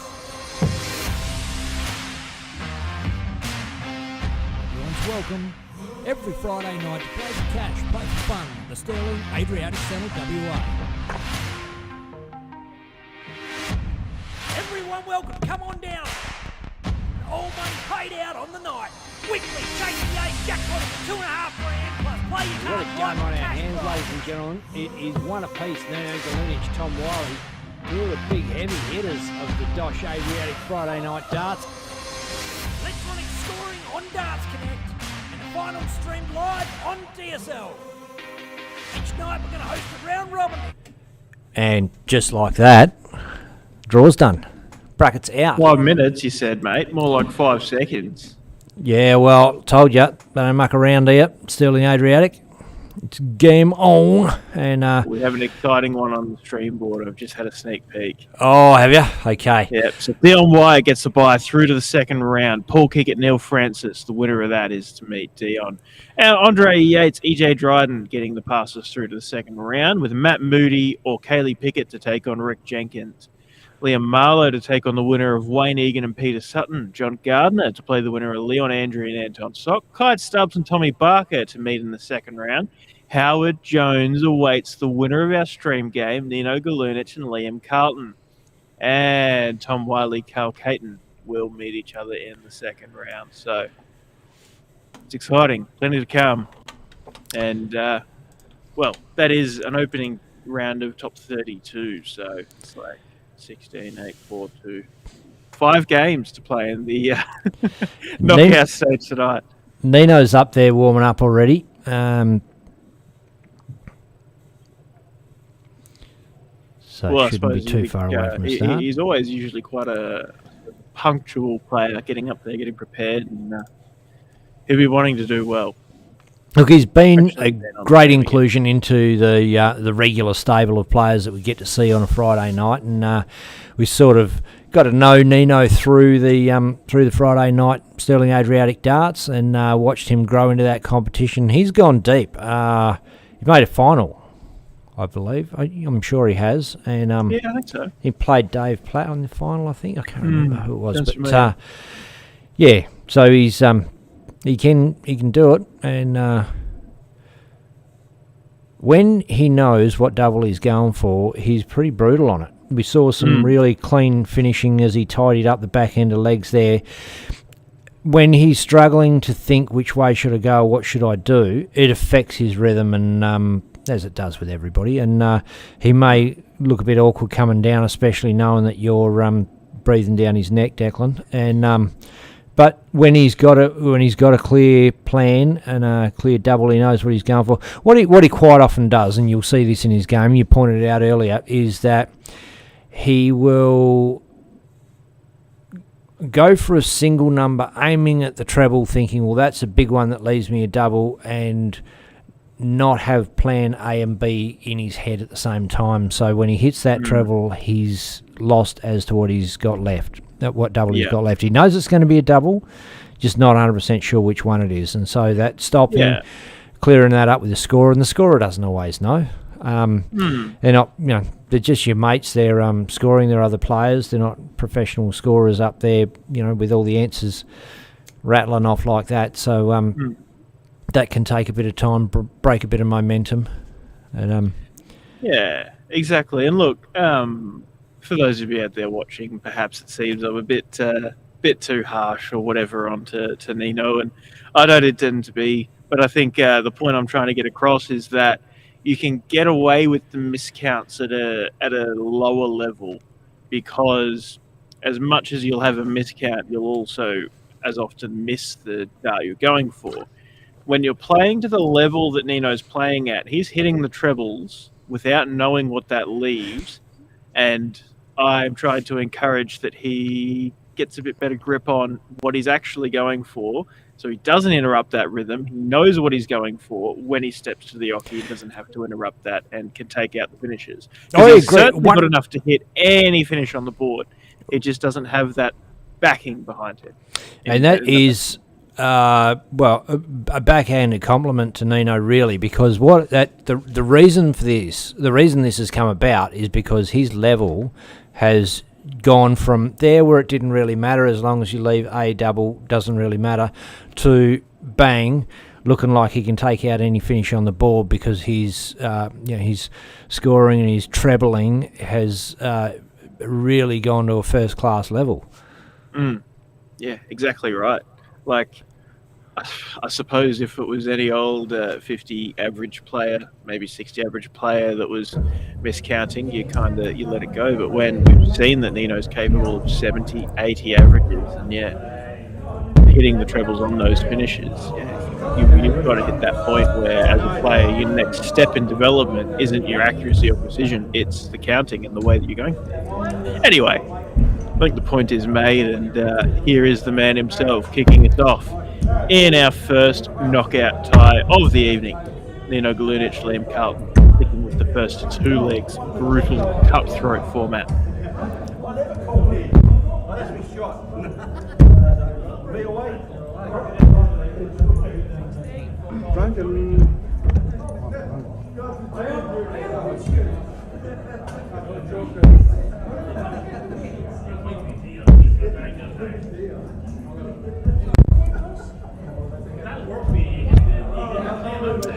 And we're underway.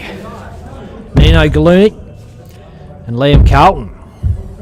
We haven't seen Liam on stream before, I don't believe, have we, Deg? I don't recall. I don't recall seeing Liam on before, but I don't think he's played on a Friday night before, has he? Yeah, I don't know. I mean, a name like Liam Carlton is a reasonably, I suppose, standard or generic name that could blend in with the crowd, perhaps. No disrespect, but yeah, one of those ones that I suppose doesn't stick out as much as Nino Galunic or some of the other names we get. But yeah, he may well have, but I don't recall. Yeah, I don't recognise him.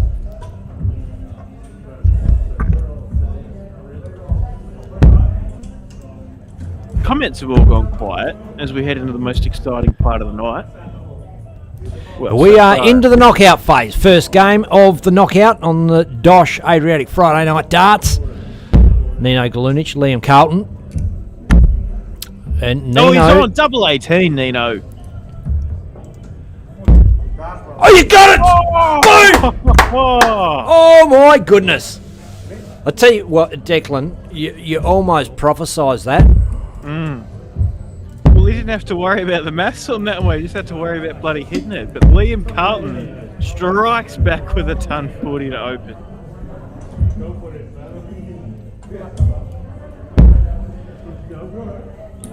And Nino is firing straight back in again. Man, a 15 dart leg is good in any circumstance, but to open in a best of 3 match, you could not really ask for a better start.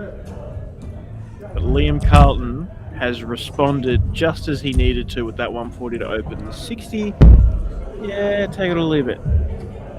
Really depends on how Nino responds here.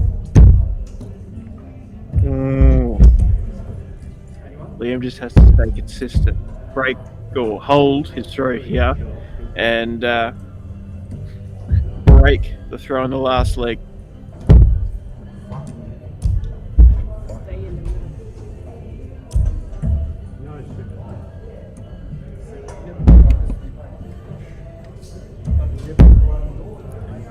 But a mistake from Liam Carlton, and Nino is getting back to consistency. 25, Liam. No. Hey, hit the treble 20, leaves a 135. I suppose that's all right. He's left the finish. Nino, oh god, Nino won't leave the finish off here. Just some really unfortunate wayward darts there. And Liam Carlton, treble 5, single 5. Nino faltered, Liam followed. And see, this is one of those cases where Nino doesn't have to worry about winning this leg. He just has to worry about getting the scoring momentum back to head into the last leg, given he has the dart. 76, 2 darts in hand, Liam Carlton. Went for the treble 20. Not going for the double-double. 3 singles leaves him tops if he gets a chance, but a 137 for Nino would be massive here.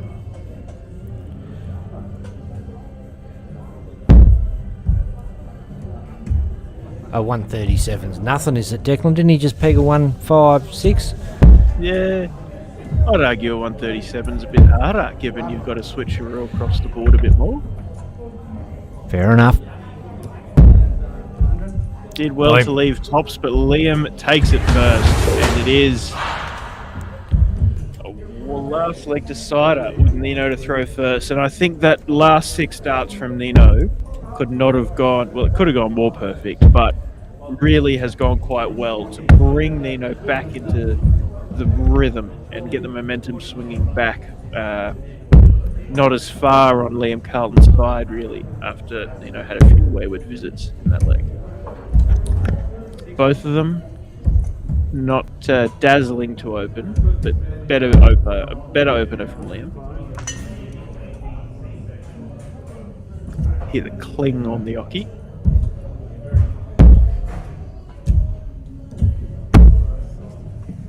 Solid ton for Nino. And having the darts really, given the standard of the game, just consistent tons for Nino for the rest of the match. It'll get him to the finish sooner. Could be enough to get the win if he can take it out. Switching down, stays thereabouts a ton with a 96. Although 259 is an ugly number. 95, 98, 92, blah, blah, blah. Around that kind of number is what he needs to be looking for. And 40 on the board means he's not going to leave a finish. 60 scored. So. Oh, and Liam Carlton has really just left the door wide open here.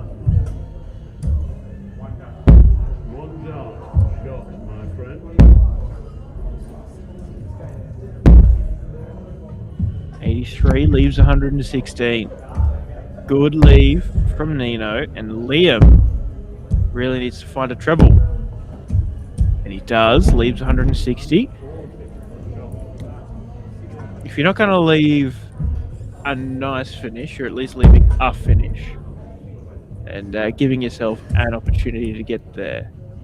60 for 36, Nino. Ooh.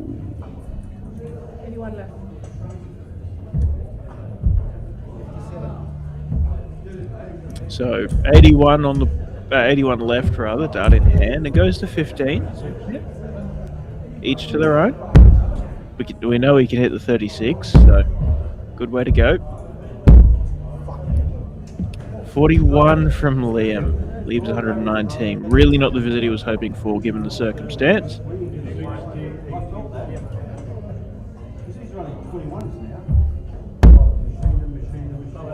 Oh, 54 leaves double six.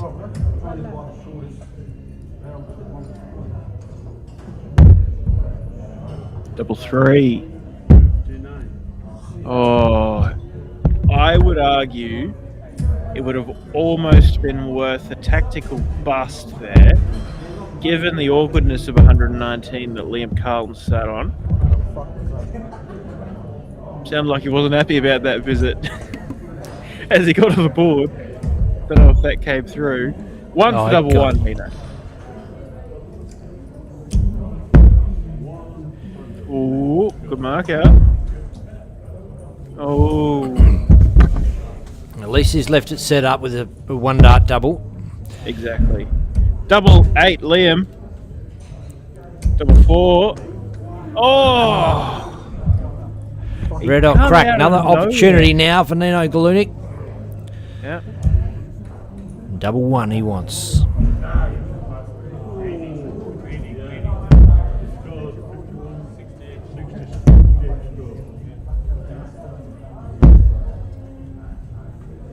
Inside. Another opportunity for Liam.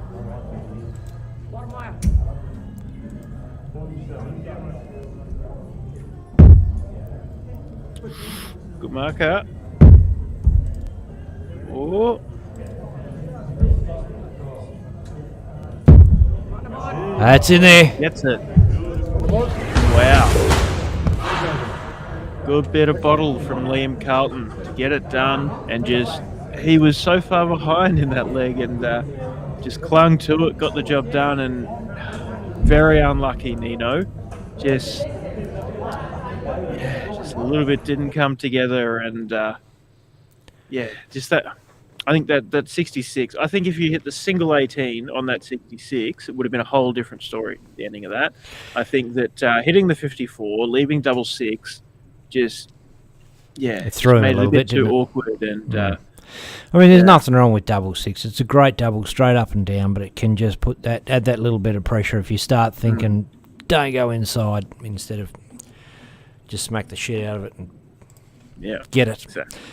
Let's have a quick run through the draw, mate. We'll see where we're at. Sounds good. So Dion Wyatt will meet Neil Francis, who was lining it up a bit earlier and has gotten over Paul King at 2-0. Andre Yates, EJ Dryden still yet to kick off. Matt Moody 2-0 over Kaylee Pickett, now meets Rick Jenkins. Liam Marlowe still waiting on the winner of Wayne Egan and Peter Sutton. Leon Andre 2-0 over Anton Sock and now meets John Gardner. Clyde Stubbs and Tommy Barker still yet to get underway. Liam Carlton we just saw 2-1 over Nino Galunic, now meets Howard Jones, the Lakeside representative. And Tom Wiley versus Carl Caton still yet to kick off. So exciting top 16. And might just have a squiz at what's going on, because it might be a little while before we get another game up on the stream board deck. Well, comment there from JK says should have been 10. And I think so. I've never been a fan of the 18 on 66. I think that the risk of leaving that double six is too great. The 10s and even the 14s leave you that little bit of extra, that larger double to go for, so it gives you a little bit of extra breathing room to miss. Hang on. The risk of leaving the double six is too great. Isn't that what you're going for if you go the 18s? Well, yeah. But, for me personally, I don't like double six, and I don't like the way that it breaks down. So for me, I'd rather go for something that leaves a larger double that you're going for. And if you hit the 42, you leave double 12. It's still the same path as the double six, double three, but it gives you the shot at double 12, which is an extra bit of buffer before you end up in the ugly numbers. Yep. And no, we don't have to switch over to another board because all that round has actually finished. So, because they were all buys through there. So I'm presuming... So Howard Jones and Liam Carlton are on board 6. Mm-hmm. So we're just waiting for board allocations to see which one is going to be on our stream board. It is out of Ricky Jenkins, Matt Moody, Liam Marlowe, Peter Sutton, John Gardner versus Leon Andre, Clyde Stubbs versus Tommy Barker. The other games are all allocated already, so not sure who we're going to get yet. Maybe they're still trying to work it out, still thinking. Oh. Angela's sitting there masterminding. I'd probably like to see Ricky Jenkins, Matt Moody. Ooh, yeah. John Gardner.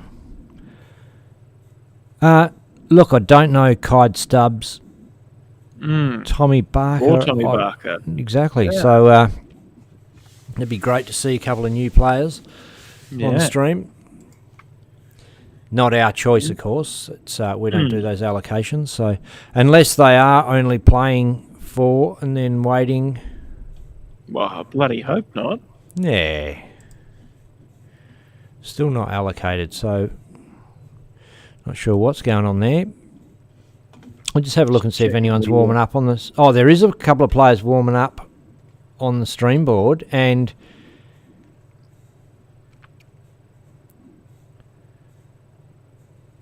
it looks like 2 players who we've not seen before, so it could be Clyde Stubbs, Tommy Barker.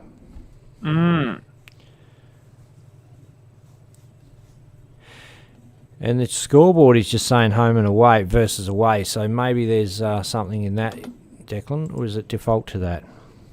Yeah, it would do.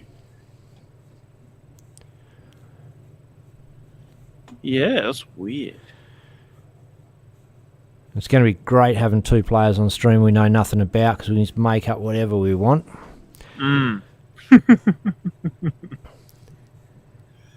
Sorry, I was still at my phone hanging up here. I was looking if we'd missed a message in the Puppet Master chat where all the goings on goes on.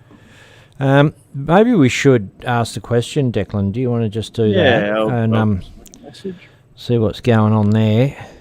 I'll just have a bit of a squeeze back here. Maybe they were just waiting for a chalker to come up and punch the buttons. Hang on. Howard Jones, Liam Carlton have been reassigned. Oh, okay. Alrighty. I'm still not sure why they've not got those other games playing.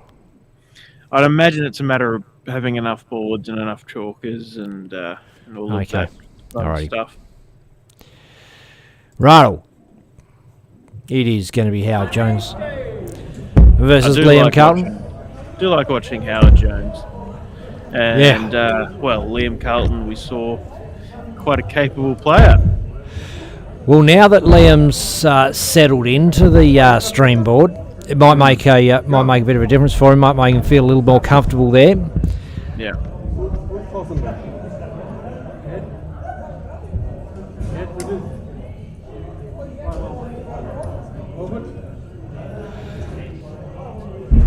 Howard Jones wins the toss, and it is game on, ladies and gentlemen.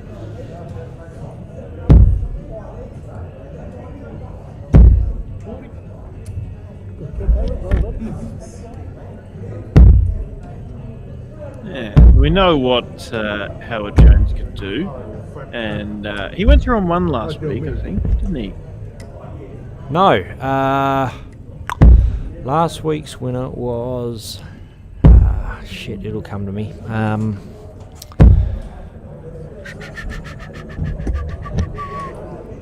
Shit. Help us out in the comments. Who won last week? Relying on you, Dart fans. I thought it was Howard last week. I don't know. No. Oh, Joe Comito. It was too. Yeah, that's right. Maybe Howard was a week before. I don't know. Weeks blend into one another, but we know that that Howard is a very capable player. And, he's won a lot of Friday nights, hasn't he? Yeah. And he's capable of beating anyone in this room at any time, really, and he certainly takes some beating. As much as his opening 9 darts in this game tell you otherwise.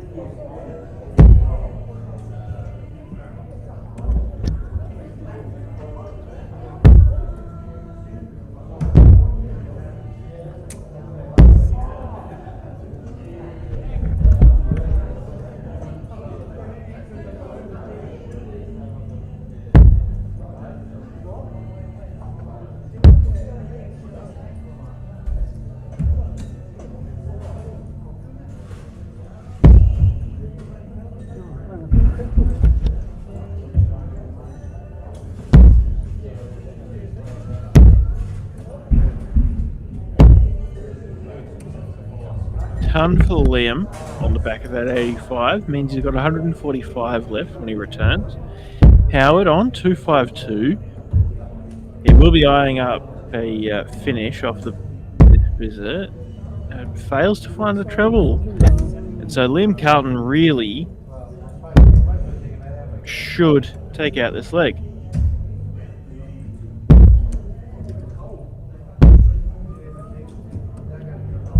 $75 leaves 70. 207. Howard. JK says not this year. Howard's not won. Okay. I was really confident that he had. Yeah, must be wrong. Anyway. We know he's taken him out before anyway. An unfortunate 1, but a treble 19 leaves double 6. Liam Carlton.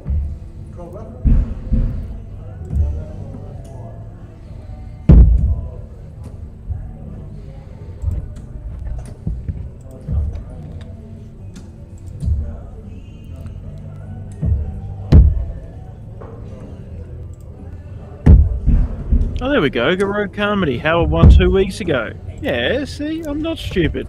And a massive ton 33 for Howard. Leaps 32 as Liam Carlton comes back for double 6. Double 1. Oh, and he gets it done. Howard now, after losing the darts in 24, Howard needs to try and break to keep his hopes alive.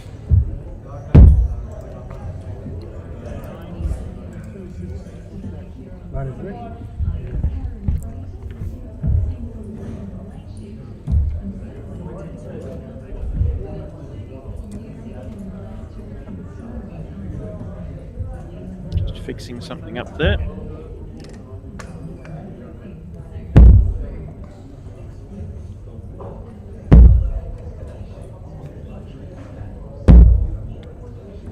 Ton for Howard. What he needs to be doing to get this leg against the darts. Norm McGough, totally agree. I printed out a sheet for my team for pegs, and if you hit what you go for, took all the people. Wait, what? If you hit what you go for, took all the people wanted. Left me team captain, underdogs won the flag.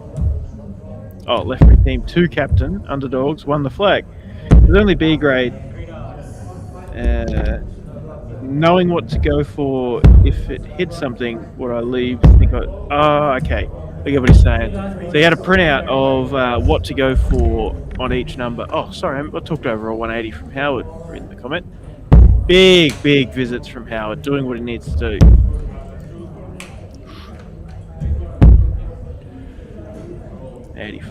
Norm's apologised for the long message, but no, I've worked out what you're trying to say. Had a printout of checkout combinations to explain what to go for, so you don't have to rely on asking your teammates or your chalker or whatever. You can kind of look at it, know what you're going for, and go from there. It's a great idea, and I know a lot of people carry them around. Howard is on double 8. Boom! Oh, wow. Loses the first leg after having had the throw in 24 darts and then comes out and wins against the darts in 12. And that's the quality of Howard Jones, and that is why he is as talented and as accomplished of a player as he is. It opens up with 34 in the last leg to decide. But hey, can't be perfect.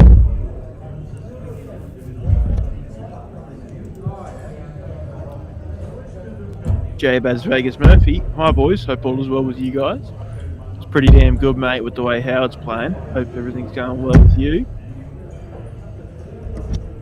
JK says I must have been pissed and missed it.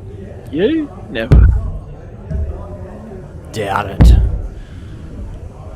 I would have thought Lindsay would have been having a piss and missed it, but no, he's also said that Howard won a couple of weeks back, so...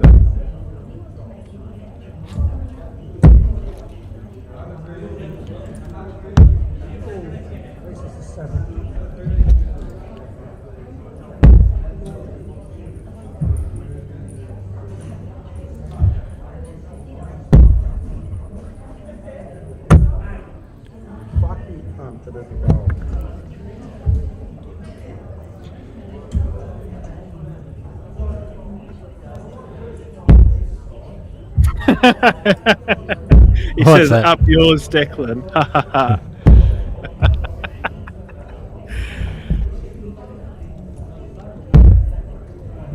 So that's the thing. If people in the comments comment something, then other people can laugh at it, right? I've got the delayed gratification of people commenting back to me for the things I say.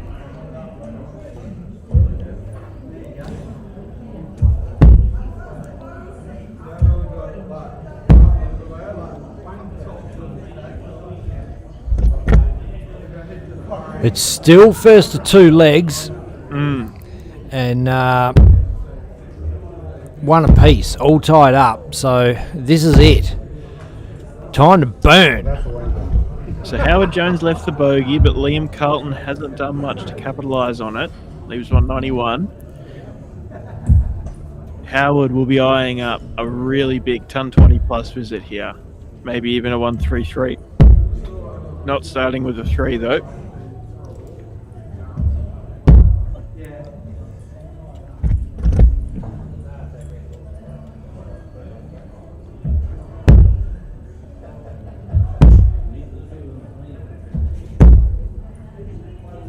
Three straight darts for Liam.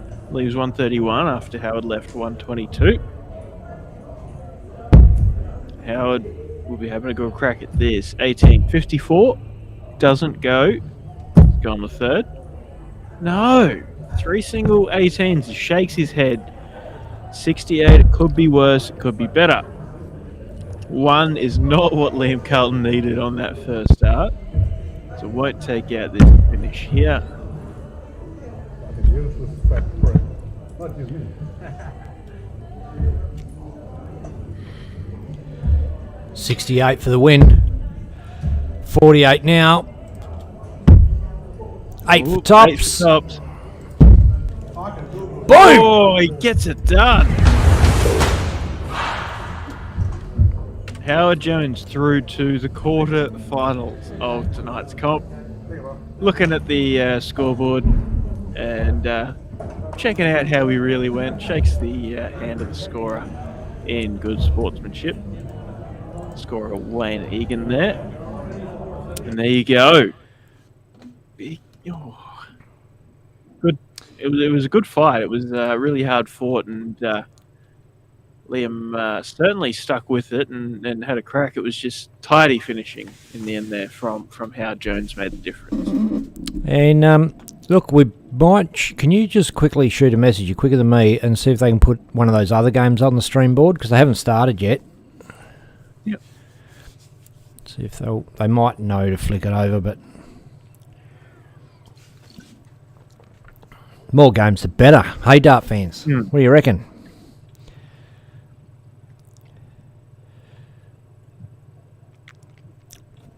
And Lindsay says, I had 3 litres of alcohol and needed to piss.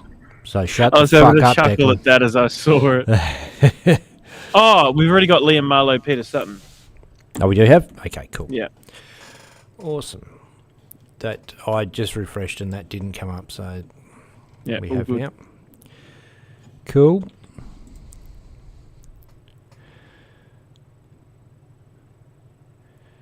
Pistol Pete back on stream.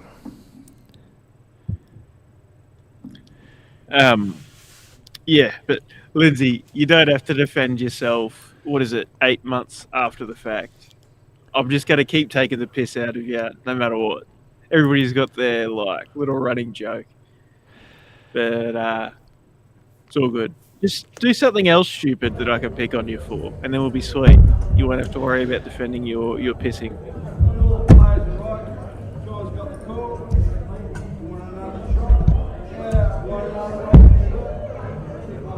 I'm surprised I don't get much thrown back at me with the picking ons or whatever else, the little jabs. JK to Lindsay, soft cock. I'm on my 4th litre now. Lindsay says bullshit.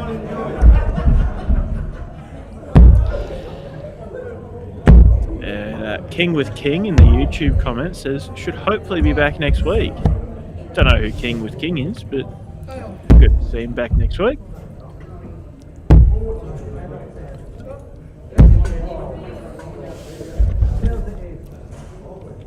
Peter Sutton, Liam Marlowe coming up next. Players just warming up. I think they're looking for their chalker. Should be Liam Carlton. I'm sure that's who he's calling for. Yeah.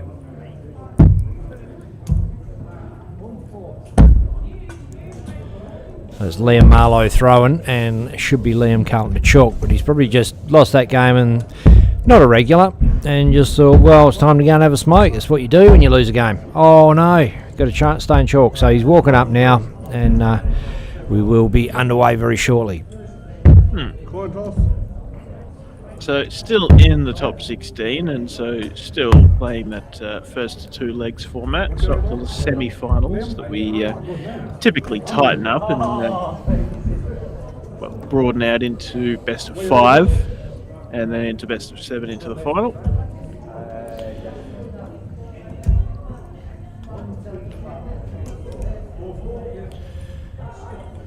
And Dion White has taken out Neil Francis. I don't know if we mentioned that before. So it's going to be Dion versus EJ. That would be a massive game to get on stream. We would love to see that one. Maybe while this game goes and you commentate, I'll shoot him a message and see if we can organise that one. Sounds like a plan, mate. Peter Sutton, Pistol Pete, kicking off with a ton. Is a player that we've seen play some pretty good darts. I think he's picked up a win one week here, and I believe he spent a bit of time overseas, and saw him posting on Facebook at a darts bar. I believe it was in Thailand, somewhere in Asia. Having a grand old time, and has a brand new darts bar. Seemed quite flash and quite well set up, and I think Pete was loving it. And Pete actually chucked into the PayPal earlier on and shouted out that bar, I believe. Let me quick look. Let's see if I can get that up. Pete's been a regular contributor to Dartstream Live over the years. He's been a real supporter. Yeah, and so it was on behalf of the AUD bar and Barney and Audi. So thank you very much, Pete, and to AUD bar and Barney and Audi. Maybe it's the Ord bar, Aud bar. I'm sorry, butchering it probably, but however it's pronounced, thank you very much.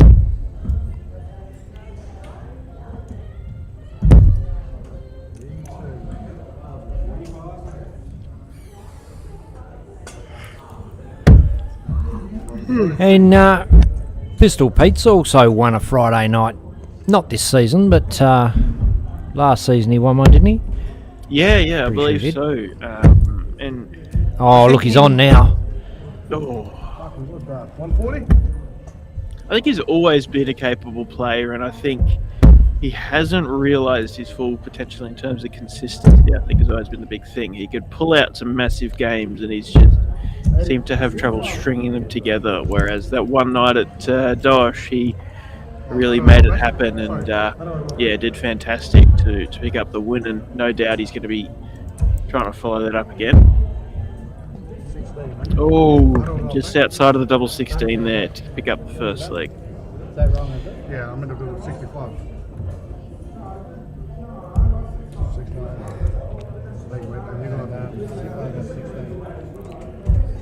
Thank you.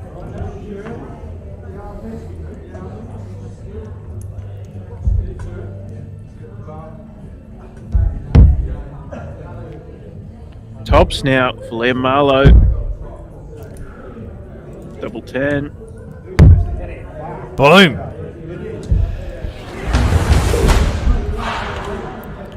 Look, we saw some decent darts from Liam Marlowe in the round robin phase, and I believe his only loss coming from Neil Francis. Press back. A little bit of an issue there with scoring. Mr. Carlton. Happens to the best of us, but all the guys know enough to get it fixed up and get the game getting back underway.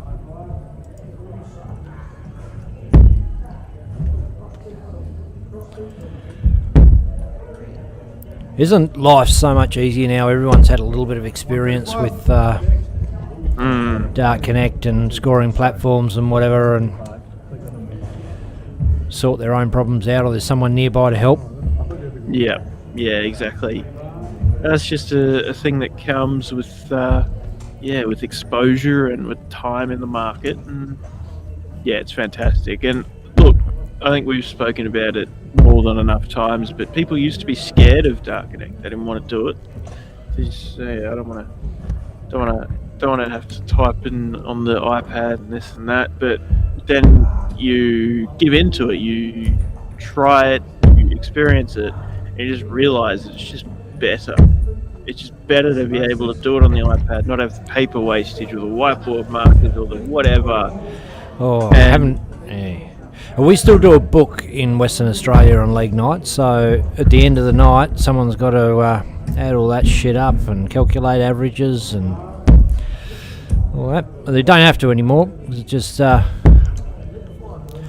it's all done with a push of a button. 137.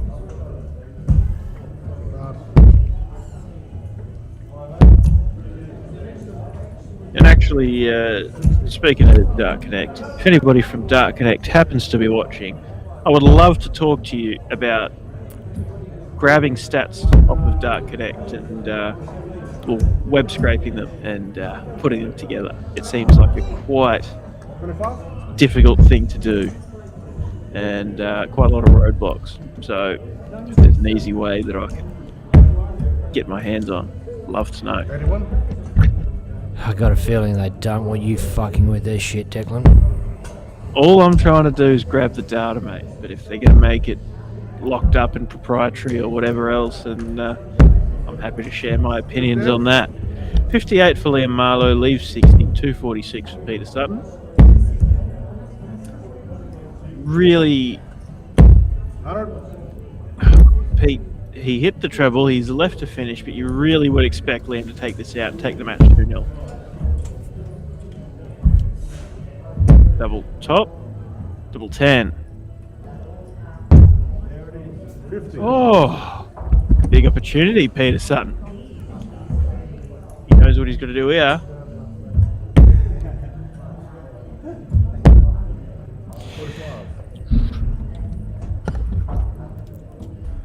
Not really as much of a crack at it as he would have wanted, but double 5 for Liam. 1 double 2. Yeah, he's on. 8. Oh. Pete really will be wanting to have a go. 81, 2 darts in hand. Not gonna go. 78. 18s is definitely the shot. And he picks up the treble, leaves double 12. Double 1 for Liam. Could be super easy, could be the most painful double he's tried to hit all night. Big breath out. Oh.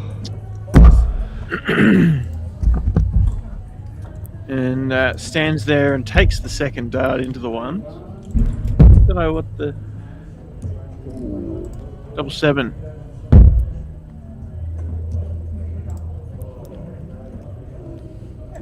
Oh, he's had to take a step back for some reason.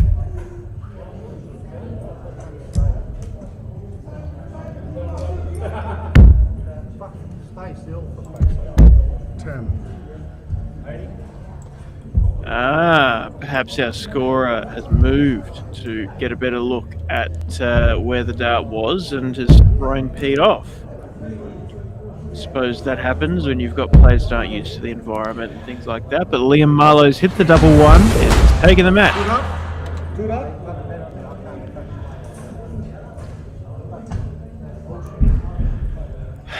It's unfortunate, but yeah, I suppose that happens, right? You don't choose who scores your games, and look, I'm sure Liam Carlton will take that on as a learning, and you know, he'll know that next time he's got to stand, you know, stay still and just let the players throw and do their thing. But I suppose Peter Sutton's been around the block enough to not let that get to him either, you know. Whoa! Sorry, what are you got a taking me for? There's a Mozzie there. Don't talk like that about the scorer. No, yeah, bloody Mozzie. Yeah, look, you people are obliged to score. You just got to take what you get. We were just talking before about how the iPad can be overwhelming and whatever, and he's obviously not done a whole bunch of scoring on the iPad, so that was one thing, and maybe that was starting to rattle Peter a little bit, and then to look into the double 7 maybe put him off. But here's what it is. You just got to put up with what you got, and John Kiley in the comments says, you boys got any streams coming up? DPA, question mark. We do have the Easter Classic coming up. Yeah, Next big Darts one. Australia Easter Classic in Geelong. Going to be a good weekend, that one. But aside from that, no, we not involved with the DPA tour this year, unfortunately. We're doing the Kyle Anderson one, I believe, aren't we? Or not? Oh, I don't know if that's. I don't know. I suppose time will tell. But either way, we're keen for it. We would love to do the tour, but yeah, I suppose is what it is, and yeah, we'll do what we can do. Got to, I suppose, any ADC events that come up would be ADC Oceania events would be certainly on our radar, and be keen to be a part of those as well. I don't have the inside scoop of any scheduled events so far yet, but we'll see what happens. And let's take a spin through the draw, see what's coming up.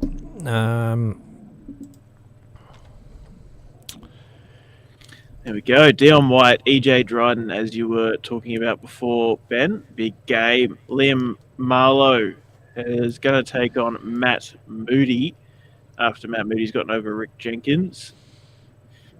Leon Andrew, John Gardner still playing. And the winner of that to take on Clyde Stubbs, who got over Tommy Barker, 2-0. Howard Jones, 2-1 over Liam Carlton, as we saw. Now takes on Tom Wiley, who got over Carl Caton, 2-0. Interesting. Big win. So Howard Jones, Tom Wiley, another great game. But yeah, I'm with you. I reckon Dion White, EJ Dryden's the one I want to see. Yeah, because we did have, well, I mean, it'd be lovely to see Tom again for a while. Haven't hit him for a while. Haven't seen Tom for a while, you could say. That's it. Haven't seen Tom Wiley for a while. That's what I was trying to spit out, but found it fairly hard to get the words. But looking, I'm seeing. Oh, look, I think they might have taken our advice, Declan. It's none other than EJ Dryden himself, and I can see a bit of warming up going on from Dion Wyatt. Had a request to see Dion in the comments there. Speaking of the comments, JK says... Sorry, you go. Got a request to see Dion in the comments, and it wasn't from Dion.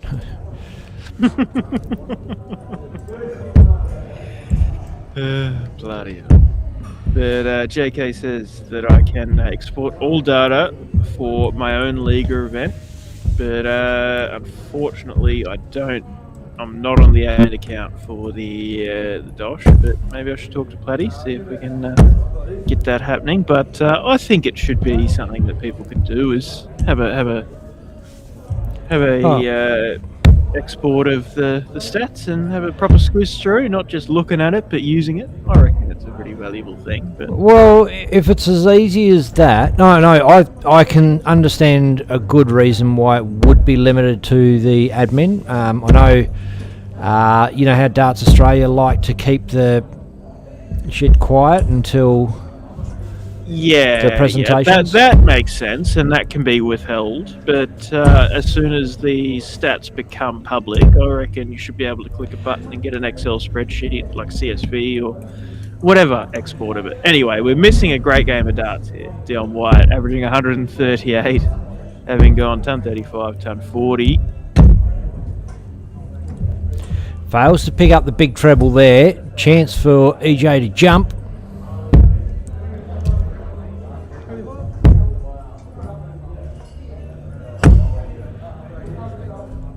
And fails to leave a finish.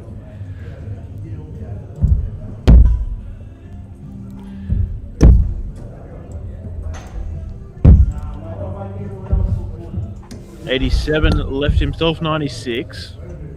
Good darts from Dion. EJ is not on the finish, but is going to be trying to take a chunk out of this. 85 leaves 91. Not bad, not bad.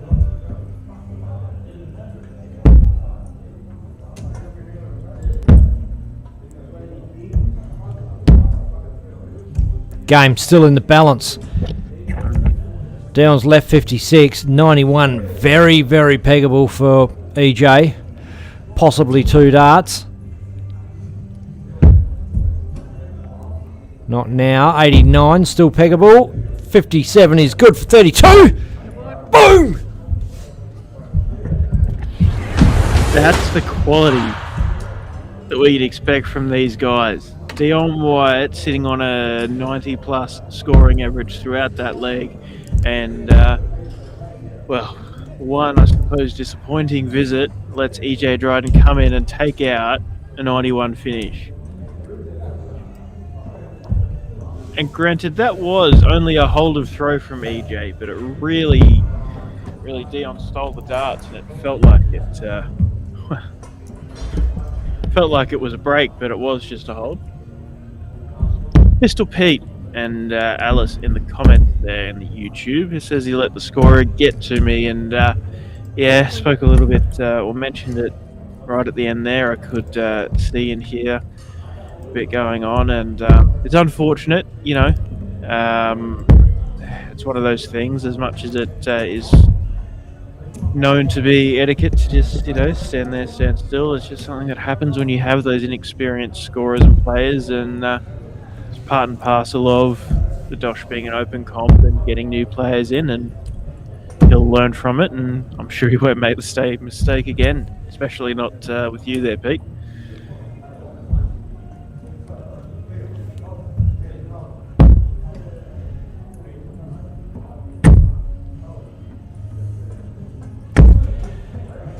Massive ton 40 from EJ, and leaves himself 138.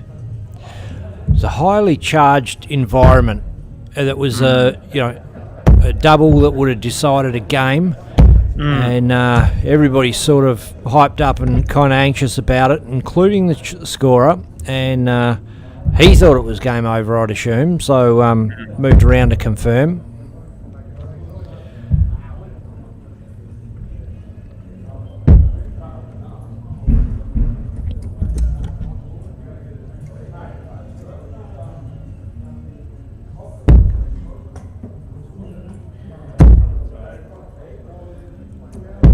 Wyatt.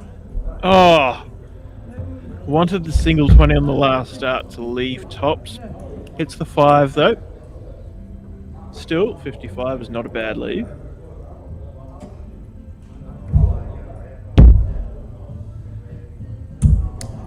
$94 for EJ.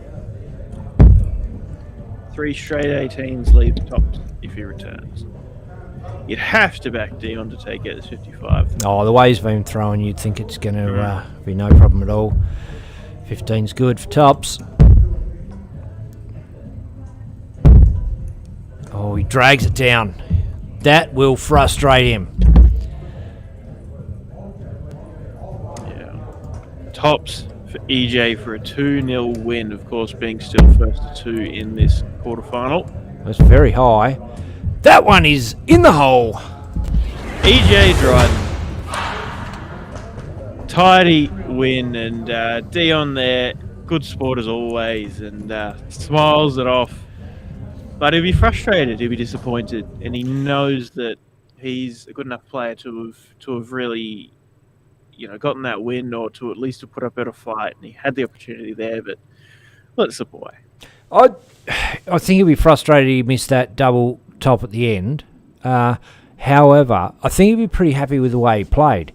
He had a lot of double treble visits. He was looking the goods, and we're just going to have a quick squiz at our leaderboard and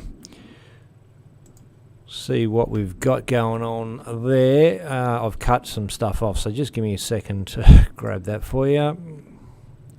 Someone has a 76. Someone has a 74.7. Someone or other. It's rightio. There we go. There we go. EJ Dryden, top of the table, 76.11. Howard Jones, 74.7. Carl Caton, 74.55.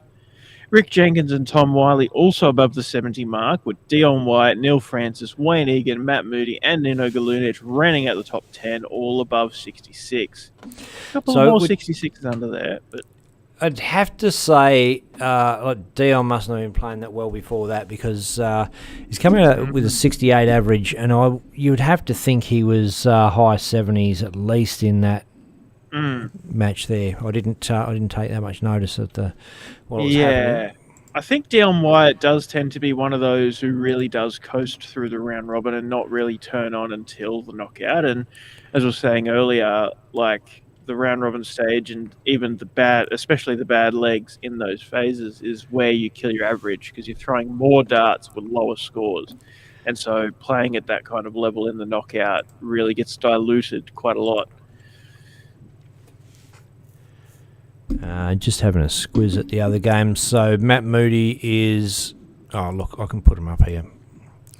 Let's do that.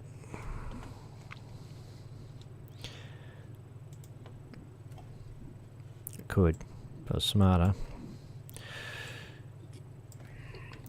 Oh, shit.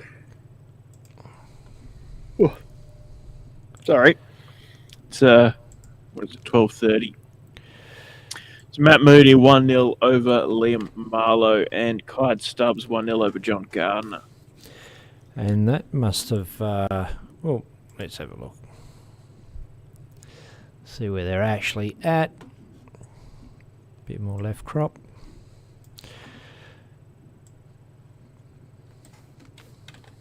G'day, Jack Bumworth in the Facebook comments. Good to see you, mate. Matt Moody, what a leg. Ton 45, ton 20, ton 40, 56 to leave tops off of 96. But Liam Marlowe is a fair way behind, so you'd have to back Matt Moody to hit this and take it 2-0. Oh, King with King has clarified that it's Josh Borovina, hoping he'll be back next week. Oh, Matt Moody takes it out, 2-0. There you go. And Pistol Pete says, I'm going the Kalgoorlie kid. I think Kyle Stubbs... I don't know. Yeah, I don't Clyde Stubbs, I should say, is maybe the Kalgoorlie kid. Looks familiar. Yeah. Do you remember when we did the Goldfields comp? That's where I think I've seen him before. Yep, okay. Yeah, that'll make sense. Yeah. That was a good time. It was I suppose it was kind of like the Dosh, but before the Dosh. Yeah. Well before the Dosh. But yeah, it was a bit different comp, but it was fantastic for a remote place like Kalgoorlie to be embracing that and embracing the streaming and running those kind of comps and getting us involved. It was cool. Yeah, absolutely. So we got to spend a lot of time with an Australian darting legend in Tony Glass as well, and get a bit of a peek behind the scenes and or like the behind the brain of a player of his caliber. I think all or some of those events are still live on YouTube and Facebook. So if you're bored, check out what we were doing 2 years ago on Dartstream Live at the Kalgoorlie tournaments. But in the meantime, John Gardner on 338. And look, if this game was 1-0, we would be panning cameras around to watch this one right now, but can take a bit of time, and then the next game starts and we miss the start of the next game, so it's probably not worth it at this stage. You know, these guys can rattle off big scores in rapid succession, and she's all over by the time we get there.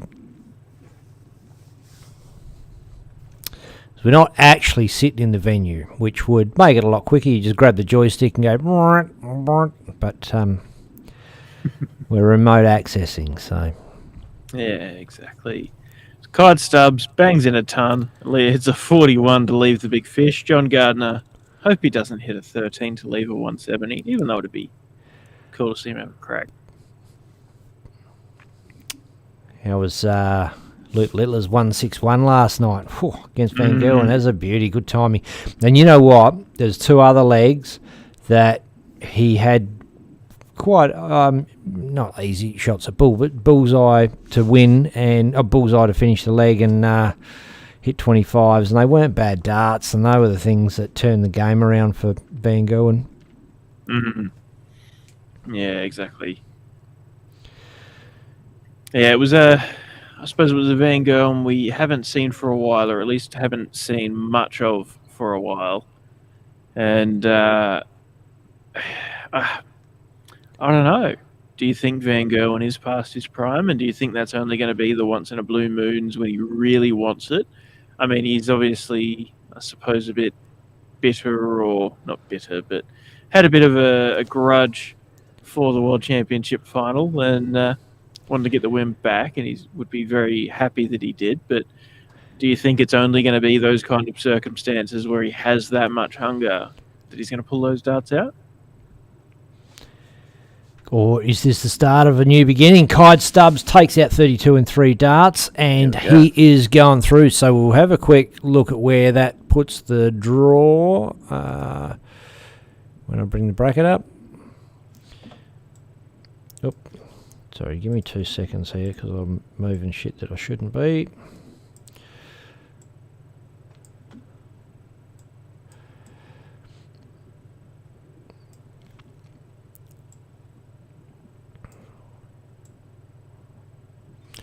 Rightio. All right. Ooh. Cool. So Tom Wiley, 2-0 over Howard Jones. Big scalp there. Will face Clyde Stubbs, who we just saw get 2-1 win over John Gardner. They're allocated to the stream board. It's going to be Clyde Stubbs v Tom Wiley. Good game. Going to be massive. And then scrolling up, Matt Moody, 2-0 over Liam Marlowe, which we caught the tail end of the scoreboard of, and EJ Dryden, 2-0 over Dion Wyatt, which we saw as our mainstream game there. So EJ and Matt will be playing off in the background as we catch Clyde and Tom on the stream board. That's going to be good, and I think I need to grab another drink for that. Go for your life. Great idea. And scoreboard's not up yet, but players are, so we might watch these guys warm up because we've not seen Clyde Stubbs in this competition as yet. Versus one of the veterans of the comp, Tom Wiley.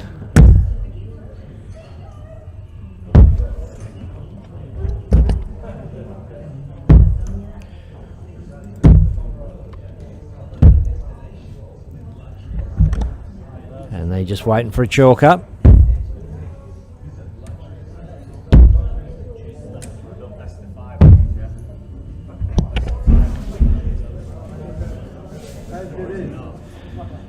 It's best of 5, so if they race through this one, we will be switching over to see EJ versus Matt Moody. And if we're too close to the end, we'll switch over and have a look at their scoreboard. And it is game on in the semi-final. Clyde Stubbs is away.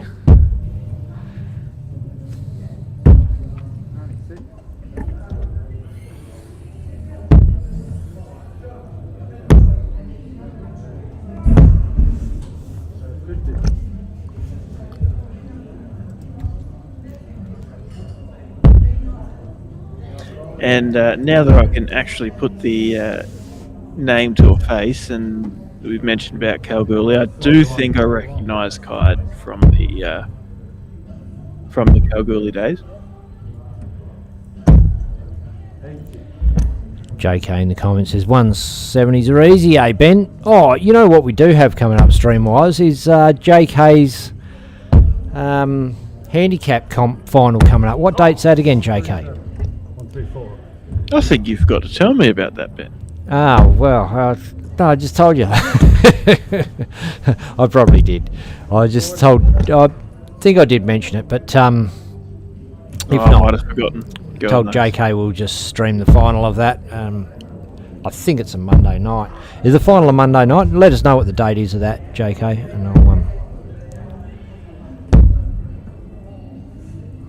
and I'll let Declan know at the same time.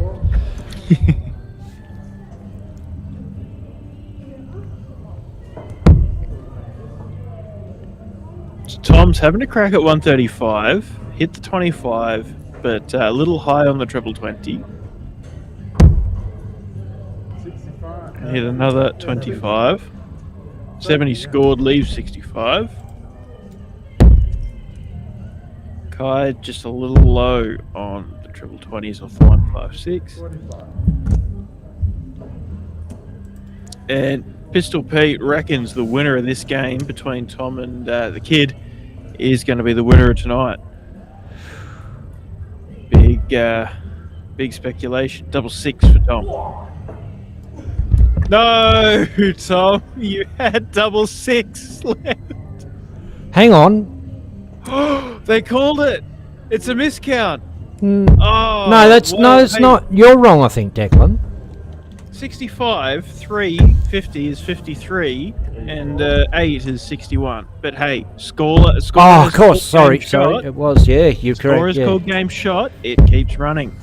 That's the way that the rules work, and well, hey, a bit of drama on Dartstream Live. Wouldn't be the first time. Won't be the last. There could be a riot. And they're watching it back, and they figure out that look, Kai didn't call it either. So Tom might figure it out. The penny might drop, and he might start playing on his mind.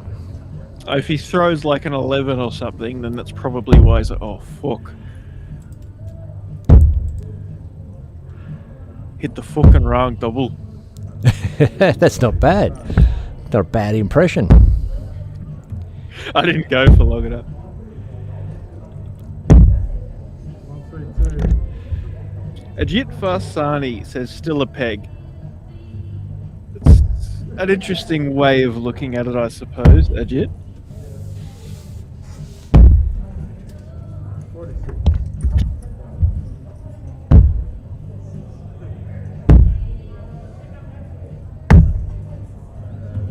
22, 28.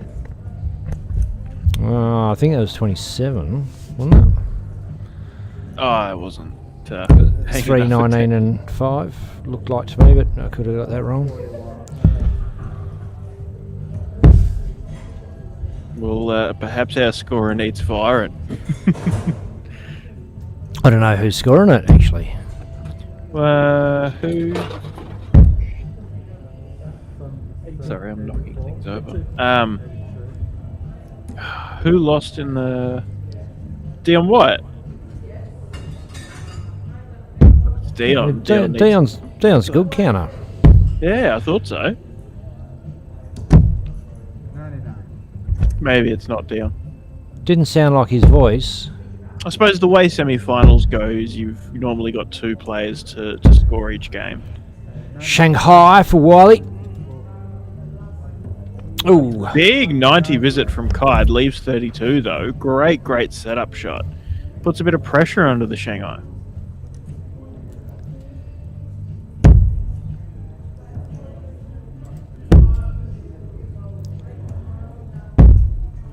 Goes for bull. Bloody show off, Tom Wiley. Move. Boom. And Kai takes the 32.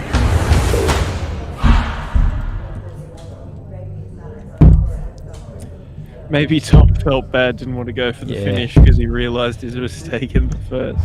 Perhaps. The old square up. But no, very solid composure from Kai. 137. Monday Big visit to open from Tom though. Monday the 24th, we'll be streaming the final of JK's handicap singles comp. Yeah, geez, okay. Monday night in a couple. Oh, yeah, righto. I'll do my best. Oh, well, you don't have to. I can do it, mate, if you don't want to. It's not. It's just a friendly. See how it goes. But you'll be able to set it up.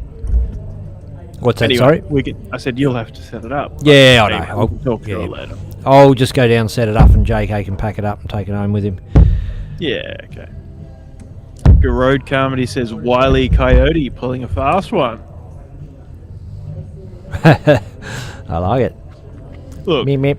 we know that Tom Wiley did not mean anything. He's not a cheat or anything like that. He would have. Miscount, and It's it was not like he. at the moment. Yeah, it's not like he went for double six and hit double four. He went hard at double four and he got it. And if he went hard at double six, he would have got that. Just miscounted. Was called in, and it's called a peg. It's a peg.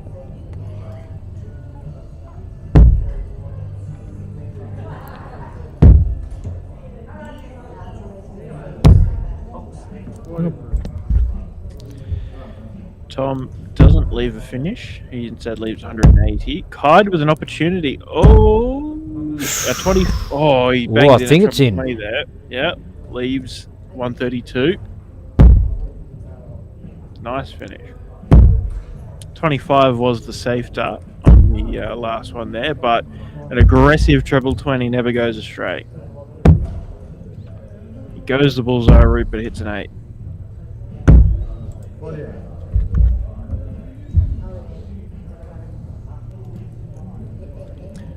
Tom Wiley. Oh, 25 ball. Oh, he's far away from that even. That was just an off visit, really, for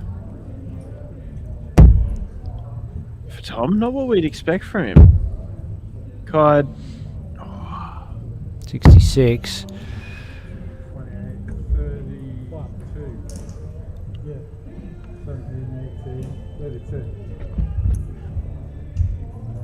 50 for Tom Wiley. Nino Galunic has commented, "It's not me scoring, boys, so please be gentle." I was thinking it might be, mate. No. 32 for Tom. Got it. He counted right that time. And he gets it done. Leads 2-1, has the darts for 3-1. Clyde Stubbs needs something huge here. Pistol Pete, I'm sure, has faith in it. Oh, but now Pete's just commented, "Go Tom." No, good sporties, Pete. No, showing support for both guys.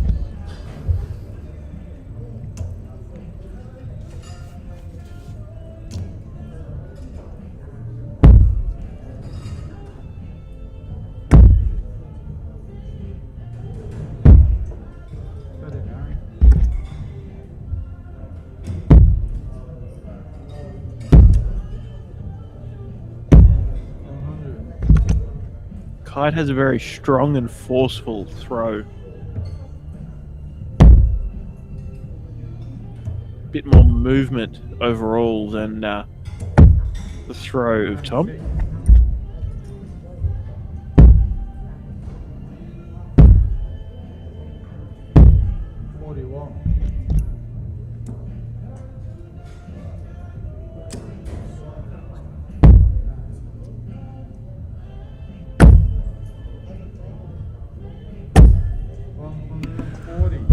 Big visit from Tom. Almost max for a 158, but still puts him well ahead of Kide. 35. Kide can't do much to push back.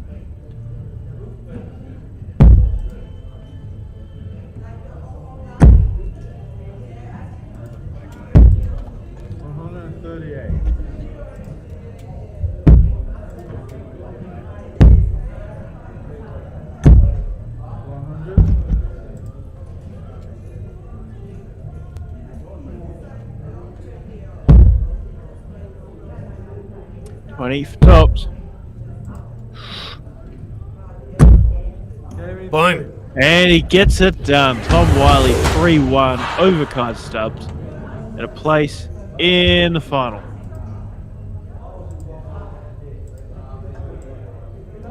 And, well, what's the score looking like on the other game?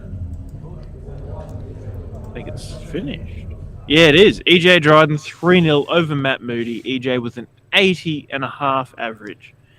For context, Tom Wiley averaged 74.08 in that game.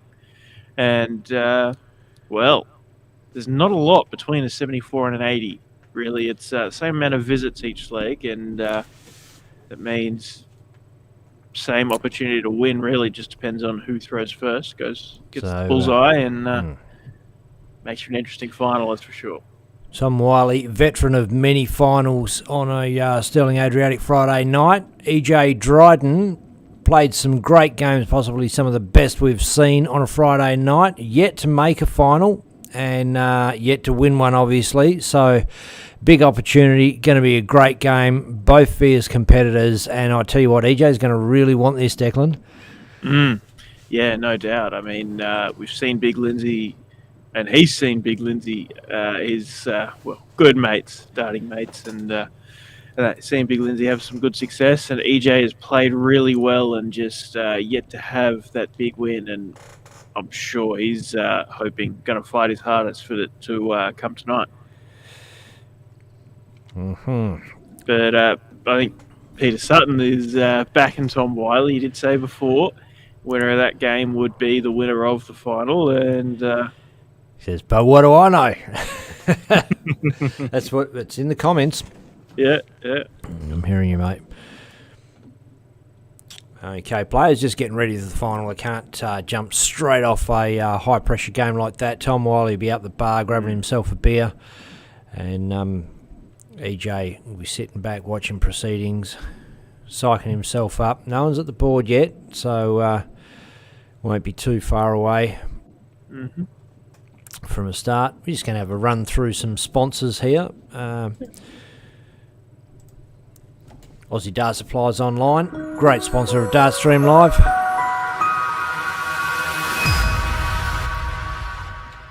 Bailey Carpentry Services.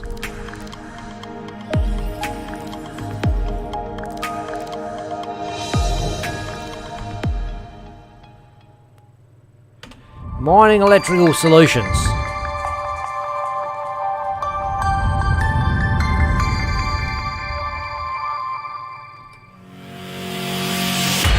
Boom! Lynx Property Group, Leon Butt.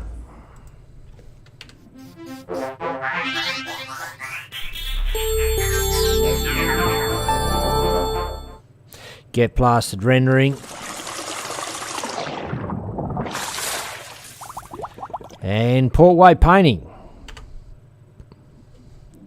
I saw Leon Butt was at some event and had the Corvette out on the lawn, and yeah. Oh, he lusted after that machine for like 2 years before he bought it, and finally got it. Good on him.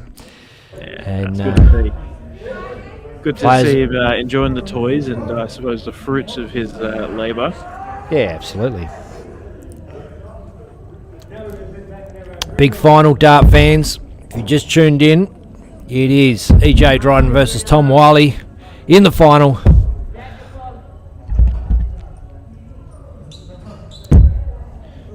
Do us a favour, hit the share button, share it around on your page. Let everyone know what's going down.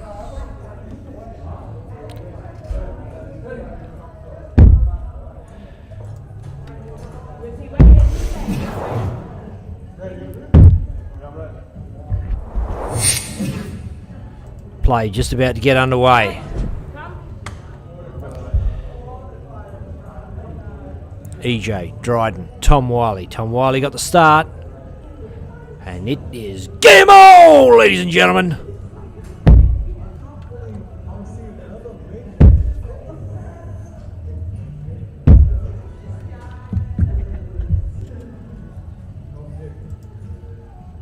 Slow start from Tom, but best of 7, you can ease into this.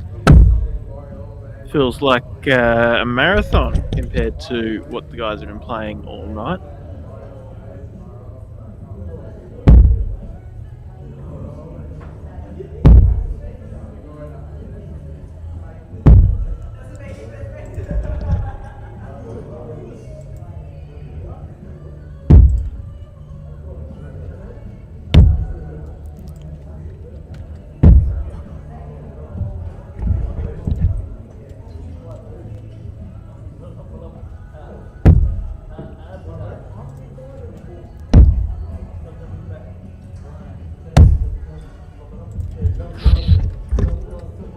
Really was expecting one of those 57s to go in for Tom Wiley, but it didn't quite happen.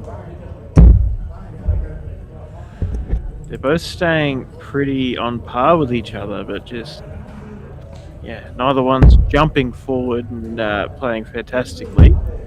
Just steady and even.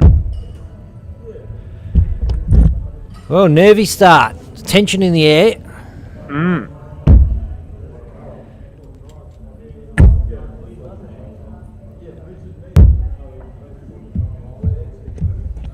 I think for EJ Dryden, perhaps it's a bit of a getting the monkey off of the back situation of trying to get that first Dosh title.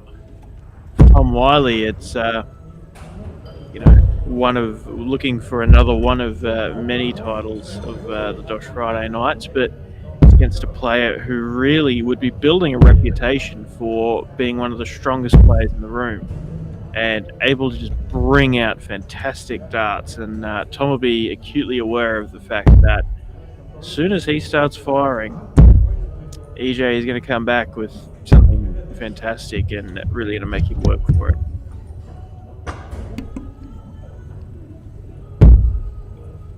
Oh, 128 is not on anymore.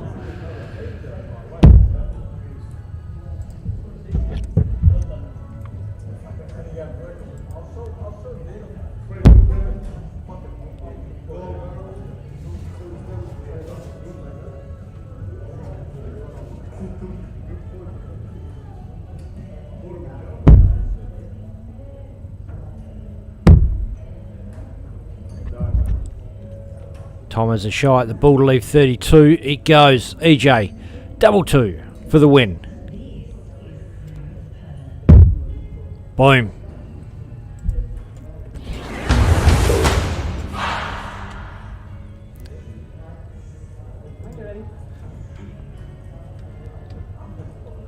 EJ with the darts in second leg.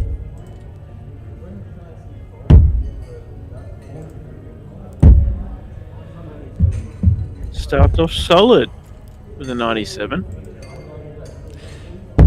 And EJ doesn't mind playing up top, down the bottom. He some legs he'll just go, I'm feeling the 19s. Just go down there, see if I can start getting him to flow down there, and he'll chop and change, get some flowing on the 19s. Sometimes he'll go up to the 20s. It's wherever he feels like a big score is coming from. Yeah, exactly. EJ, yeah, he'll start his visits down there or up at the 20s, where Tom frequently will throw 3 darts, each a different target. He is not afraid to switch his target, but he will pretty much always start at the 20s, where it's, well, unless, of course, it's the wrong way to go.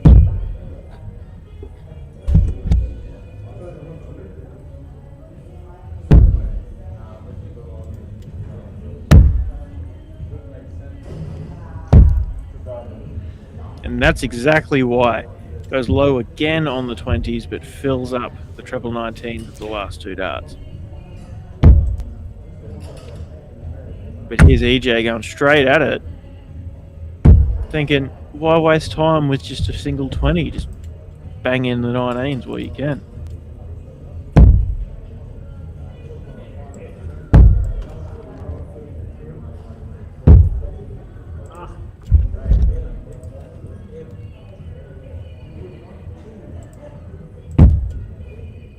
And I just wanted to wait for the scoreboard to come back. But yeah, 251, 80 on the board, and Tom goes for a 17. Hits the 2. EJ 80 scored, leaves 74. 169 for Tom.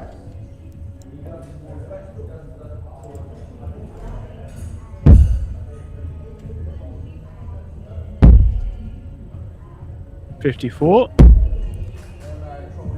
Ooh. Still solid darts and still takes a good chunk out of it, but EJ would be pretty relaxed heading into the 74. 20 for tops. Good marker with the way his darts land, and there you go.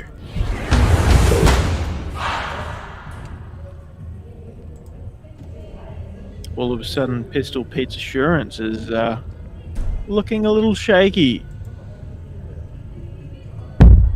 But we know Tom Wiley can do special things, and well, best of 7 really is still a very short format, so you can pull it around. With visits like that,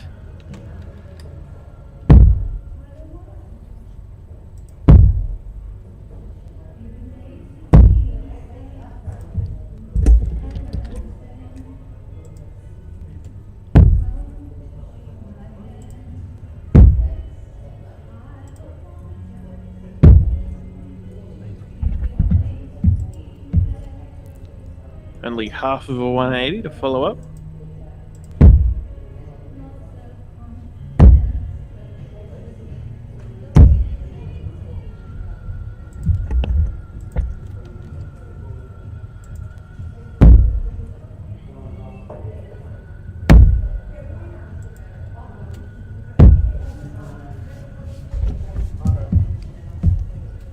So leaves himself a finish after 9 darts. Tom Wiley, very, very solid for sure. EJ trying to stay consistent. Yeah, really, he had the good visit of 133, but both visits around it have not been really what he would have been hoping for and what he's been throwing for the rest of the match. Tom with just 57 leaves a nice 92. EJ will be wanting to hit a big one. Gets a treble, but does not leave a finish.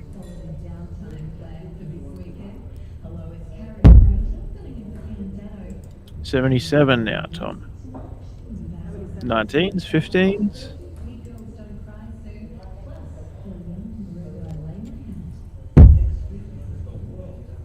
Now 18. Yep, leaves tops. That's all he needed to do. He has that buffer. All he had to do was set up a tidy double to come back to. And EJ is going to try and put some pressure on. 83 leaves a ton.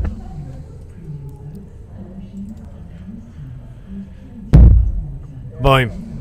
And he really needed that leg there, Declan. The momentum was all EJ's direction. Yeah, exactly. And yeah, I suppose that's the thing. Like, as much as the formats are short, it's just long enough that you can afford to have situations like that, but really you can't afford to let it go to 3-0. And it was a bit ordinary on throw by EJ standards. He's a great exponent of the first dart treble, but he's not finding them up on the 20s at the moment. The 19s are going okay for him. He persists. Yeah, and perhaps it's a matter of, I guess maybe complacency. Going to 2-0 first of all, you're halfway there. It'd be very easy to fall into a trap of not feeling like you need to push. And coming out of that, certainly a difficult task. And we shall see how it all unfolds from here.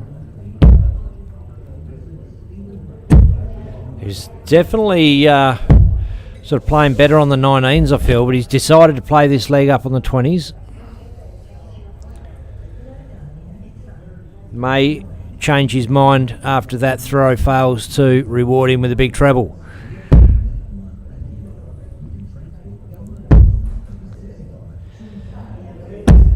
Tom takes the advantage in the leg with a 140.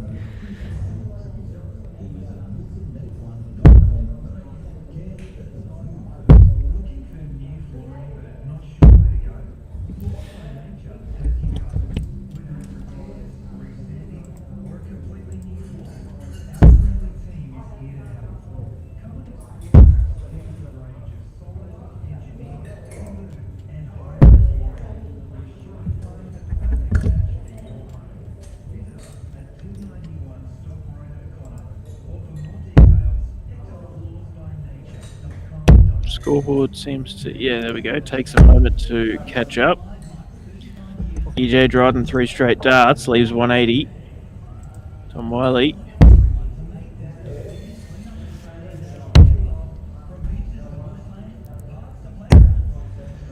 Oh, picks up last dart treble.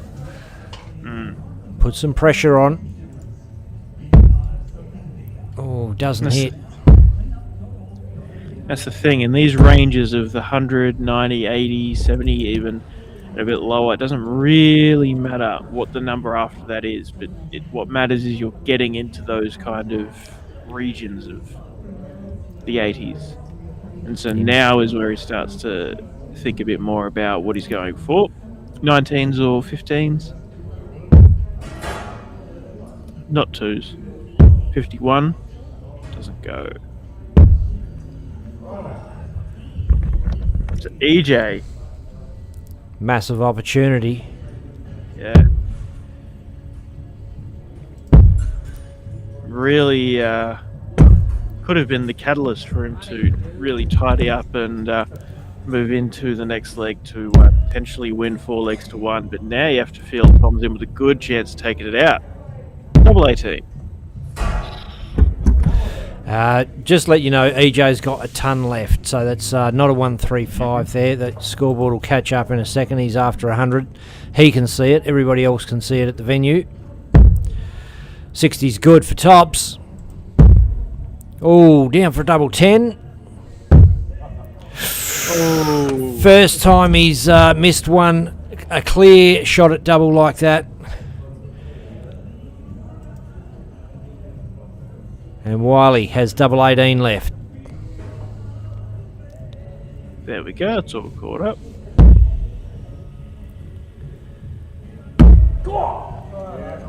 Oh, she's too old. All tied up in the final. Dosh Adriatic Wow. Friday night darts. EJ Dryden, Tom Wiley. I mean, if you asked before the start of the game, I would have said it probably deserves to at least get to this point. And as far as who deserves to win, I can't pick it. I'd love to see EJ get his first Dosh win, and we know Tom Wiley has done it a few times and is certainly capable of doing it again. So I feel it's fitting that this is Finally, the first dart treble 20 goes for EJ Dryden. And that could really mix things up once he starts hitting like that. As he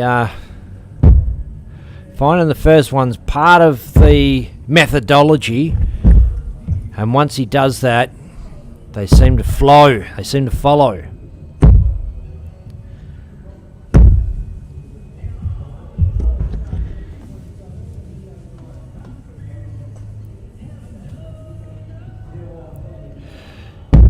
Old scoreboard's in last week.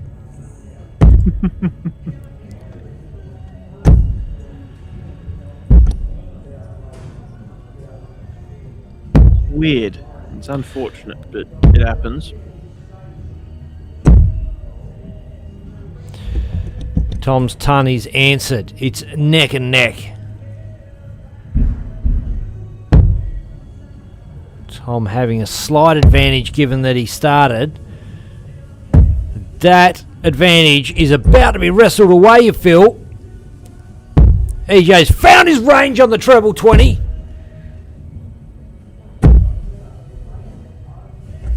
And bangs in a massive hit. And it's pain time for Tom Wiley.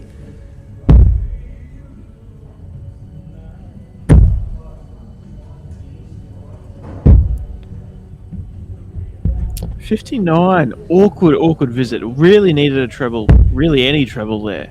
But doesn't come together. And EJ Dryden now. Not going to take out the 121, but going to leave it pretty. Yeah, leaves 68 rather. 179. 60. Goes for it. He gets one.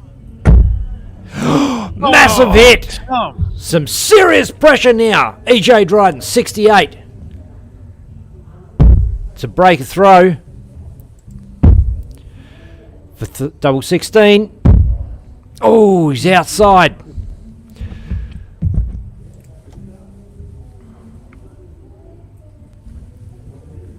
Wiley, thinking about it. Tops is the number. He's under. Double 10. Outside.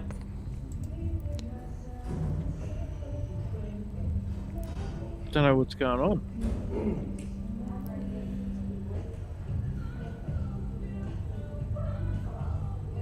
Something's happening. God, fuck. Happy with that.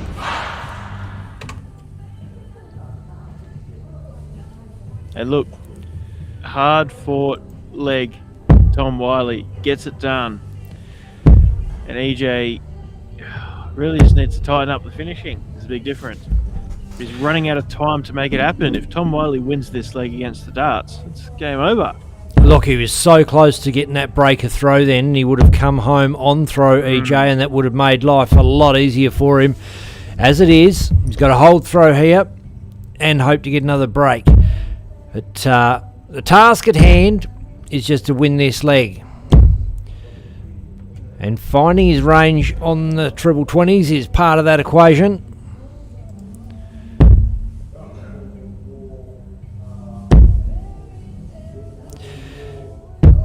I feel like his best game is on the 20s, but sometimes he'll switch it up and play himself into a game by just sitting on 19s for a while. Yeah, exactly. And yeah, I mean, 19s can be easier, I suppose, late at night, and when you're tired, whatever else, you're throwing down as opposed to throwing up. But yeah, I suppose it's just one of those things. Some players don't play as well with it. Some play just as good, if not better, on the 19s. And you've just really got to find a way that works for you in your game. And EJ's certainly found that using it, to build into the game is the way it works. And for Tom, it's more of a throw at the 20s, and if you block it, then you throw down to the 19s.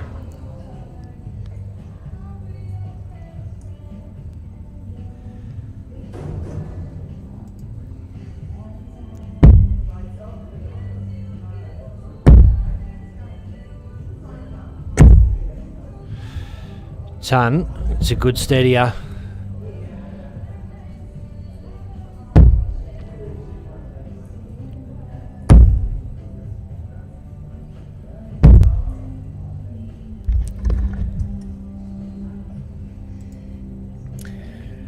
Yeah, wow, and yet to find a treble, Tom Wiley. 40 scored for EJ, leaves 140. And Tom, well, could do what he's done a few times before and sneak in.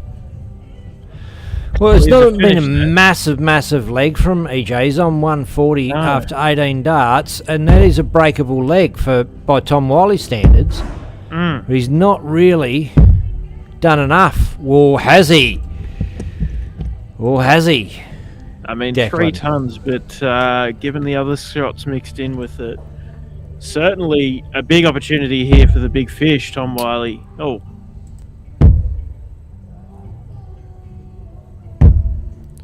But that is decent. 65, leaves 105, bringing it down, and just makes it a bit more achievable. And EJ really needs this to go this time. Oh, EJ.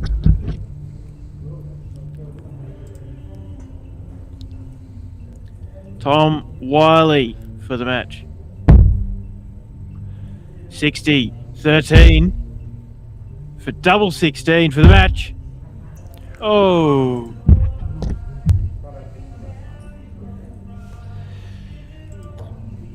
Not quite. It's a big opportunity for EJ. Gets it. He's not as vocal as Tom.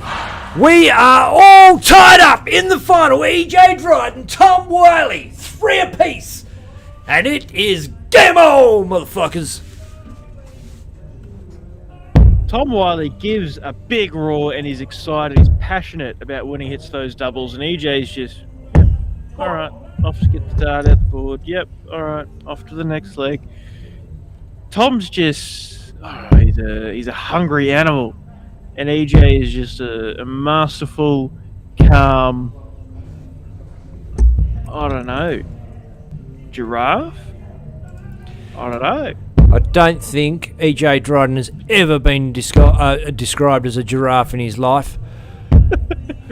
I'm just trying to think of things that seem calm and I don't know. I mean, it is 1:20 in the morning, and I'm a few beers. Yeah. So Well, you know, giraffe mate, was. you pick your own superlatives. I feel like EJ has got the upper hand here. Well, he has. Tom is finding trebles, but not consistently, and also just the other darts around those trebles aren't what they need to be. Whereas EJ is just solid ton. Boom, he's in. Oh, ton. Hat-trick of tons. He's wrestled the shot of Tom Wiley. Tom got some work to do. But this is where he's at his best. In these pressure cooker situations, he picks up the 57. EJ will stay up there, surely. I mean, wouldn't be a bad idea to switch down and tidy up the odd number, but I mean, he's got that run on the 20s.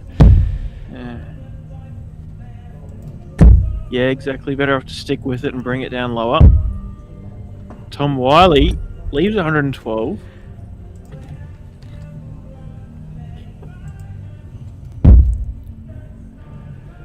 Oh, treble 7 means the 141 is not going to go here from EJ.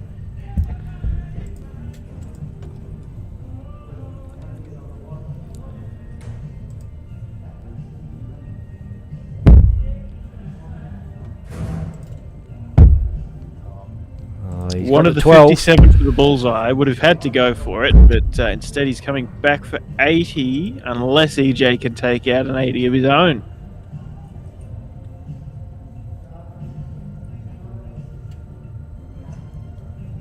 Thoroughly considering it. 20s is the dart. Single. One more single. Tops now. EJ Dryden for the match. Oh.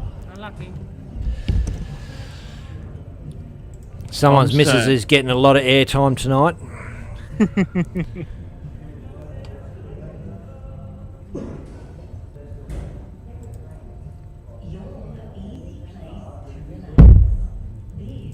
Single. Single for tops. Tom Wiley for the match.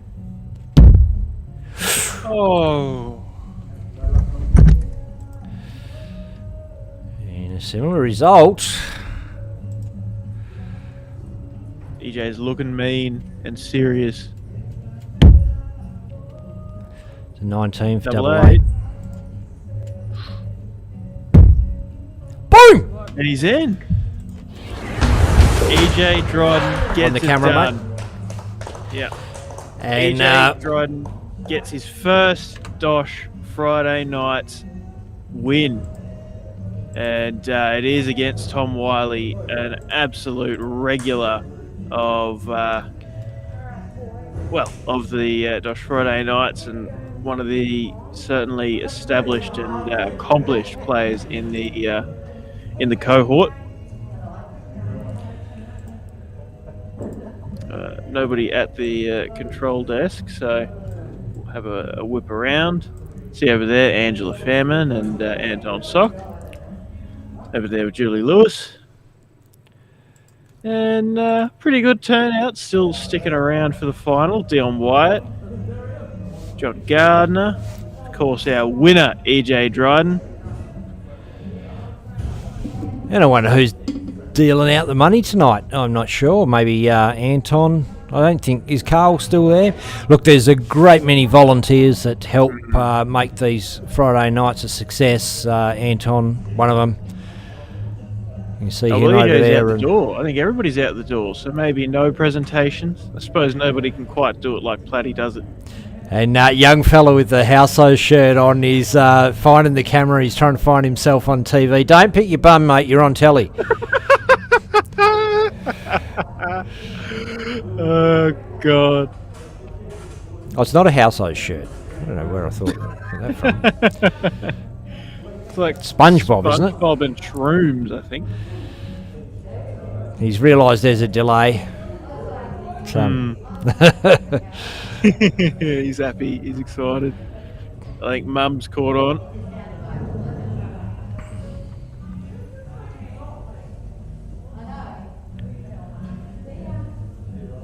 Just wait till he watches himself back and hears you say he's wearing a Housos jumper. No. Mum, what's Housos? Look it up. Don't. He seems a little young.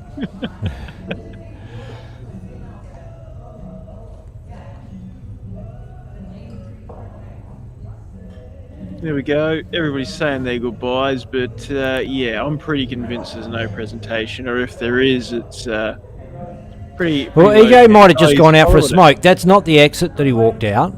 That's just the bar. Yeah. So, yes, I don't know. Dion's out the door, but. And the young fella and Mums. Perhaps that's Dion's missus. I don't know. I have no idea.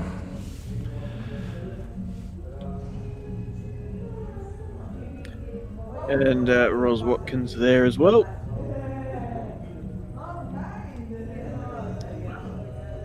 We'll give Angela a bit of airtime then, hey? Angela Fairman, tournament director of, I think she's tournament director of DWA. Yeah, righto. And, well, certainly tournament director of tonight. And, yeah, fantastic to have her helping out. Filling in the gap of David Platt's absence. Oh, and speaking of Dave Platt, Jonathan Platt joined in just right in time for the end. Good to have you G'day, along. Jonathan. Jonathan, as you know, got a mention earlier on for the treble trainer. Let's have a quick squiz at that as Anton.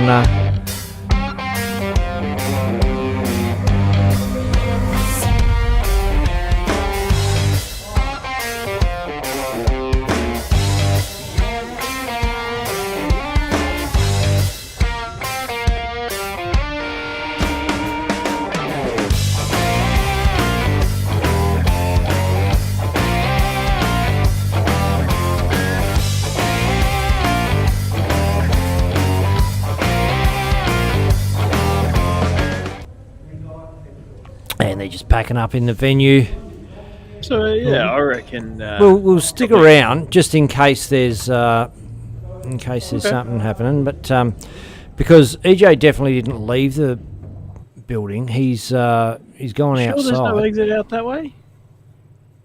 Yeah, that just goes out to the bowling greens. The car park's all out the front. Yeah, we've unless they parked on the other side, God knows. Yeah. Oh, Anton switched us off anyway, so we're done. Done for. Oh, well.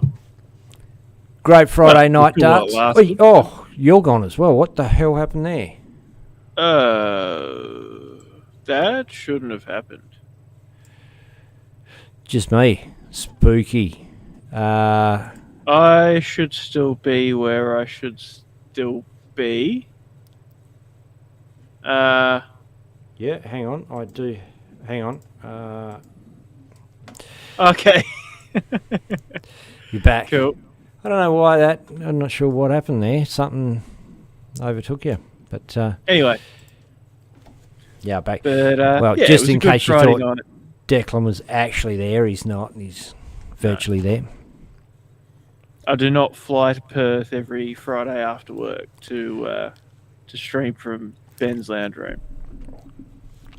Maybe one No. day when Yeah. we're making the kind of money that people think we're actually making.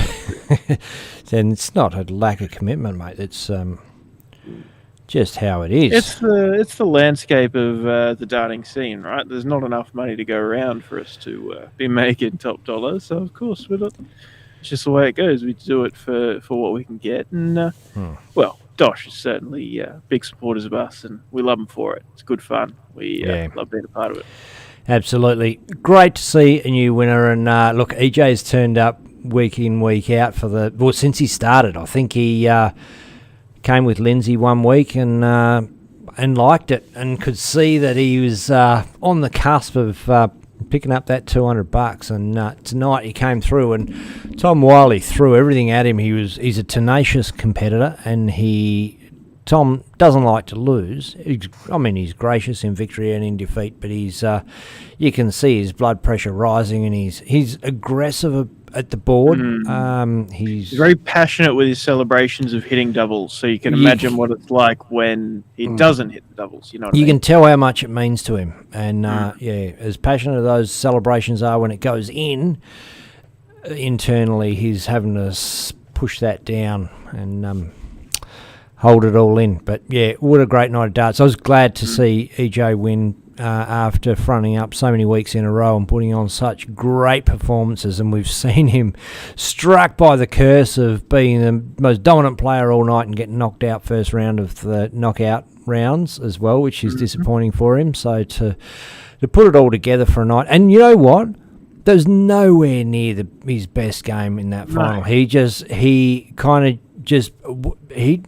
He really played a stoic game. He put his head in it, and he tried to find a treble up the top. He tried to find a treble down the bottom, and then as soon as they started flowing up the top well enough, he thought they'll come. They didn't hit with the reckless abandon, but he just got that consistency of being able to pick up one big treble a visit, and that was just enough to get himself over the line in the last leg there. And could have gone either way, right down to the wire. What a final.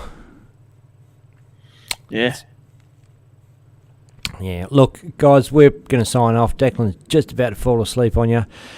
I've been Ben Hunter. This has been mate Declan Bailey, and it's been an absolute pleasure to have you along on Dartstream Live from the Sterling Adriatic Centre in Western Australia. We'll be back next Friday night with some more live darting action with more Dosh darts. See you soon, Dart fans. Cheers, guys.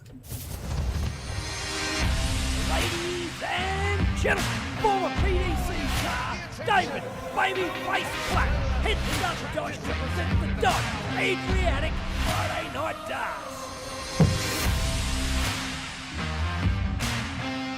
Everyone's welcome every Friday night to play for cash, play for fun. The Sterling Adriatic Centre, WA. Everyone welcome, come on down. All money paid out on the night. Weekly KCA jackpot of $2.5 grand plus play your What a card game on our cash hands, prize. ladies and gentlemen. It is one apiece. Nano Lynx, Tom Wiley, two of the big heavy hitters of the Dosh Adriatic Friday Night Darts. Electronic scoring on Darts Connect and the final streamed live on DSL. Each night we're going to host a round robin into knockout. Doors open at 6:30. Nominate by 7 o'clock for a 7:30 start.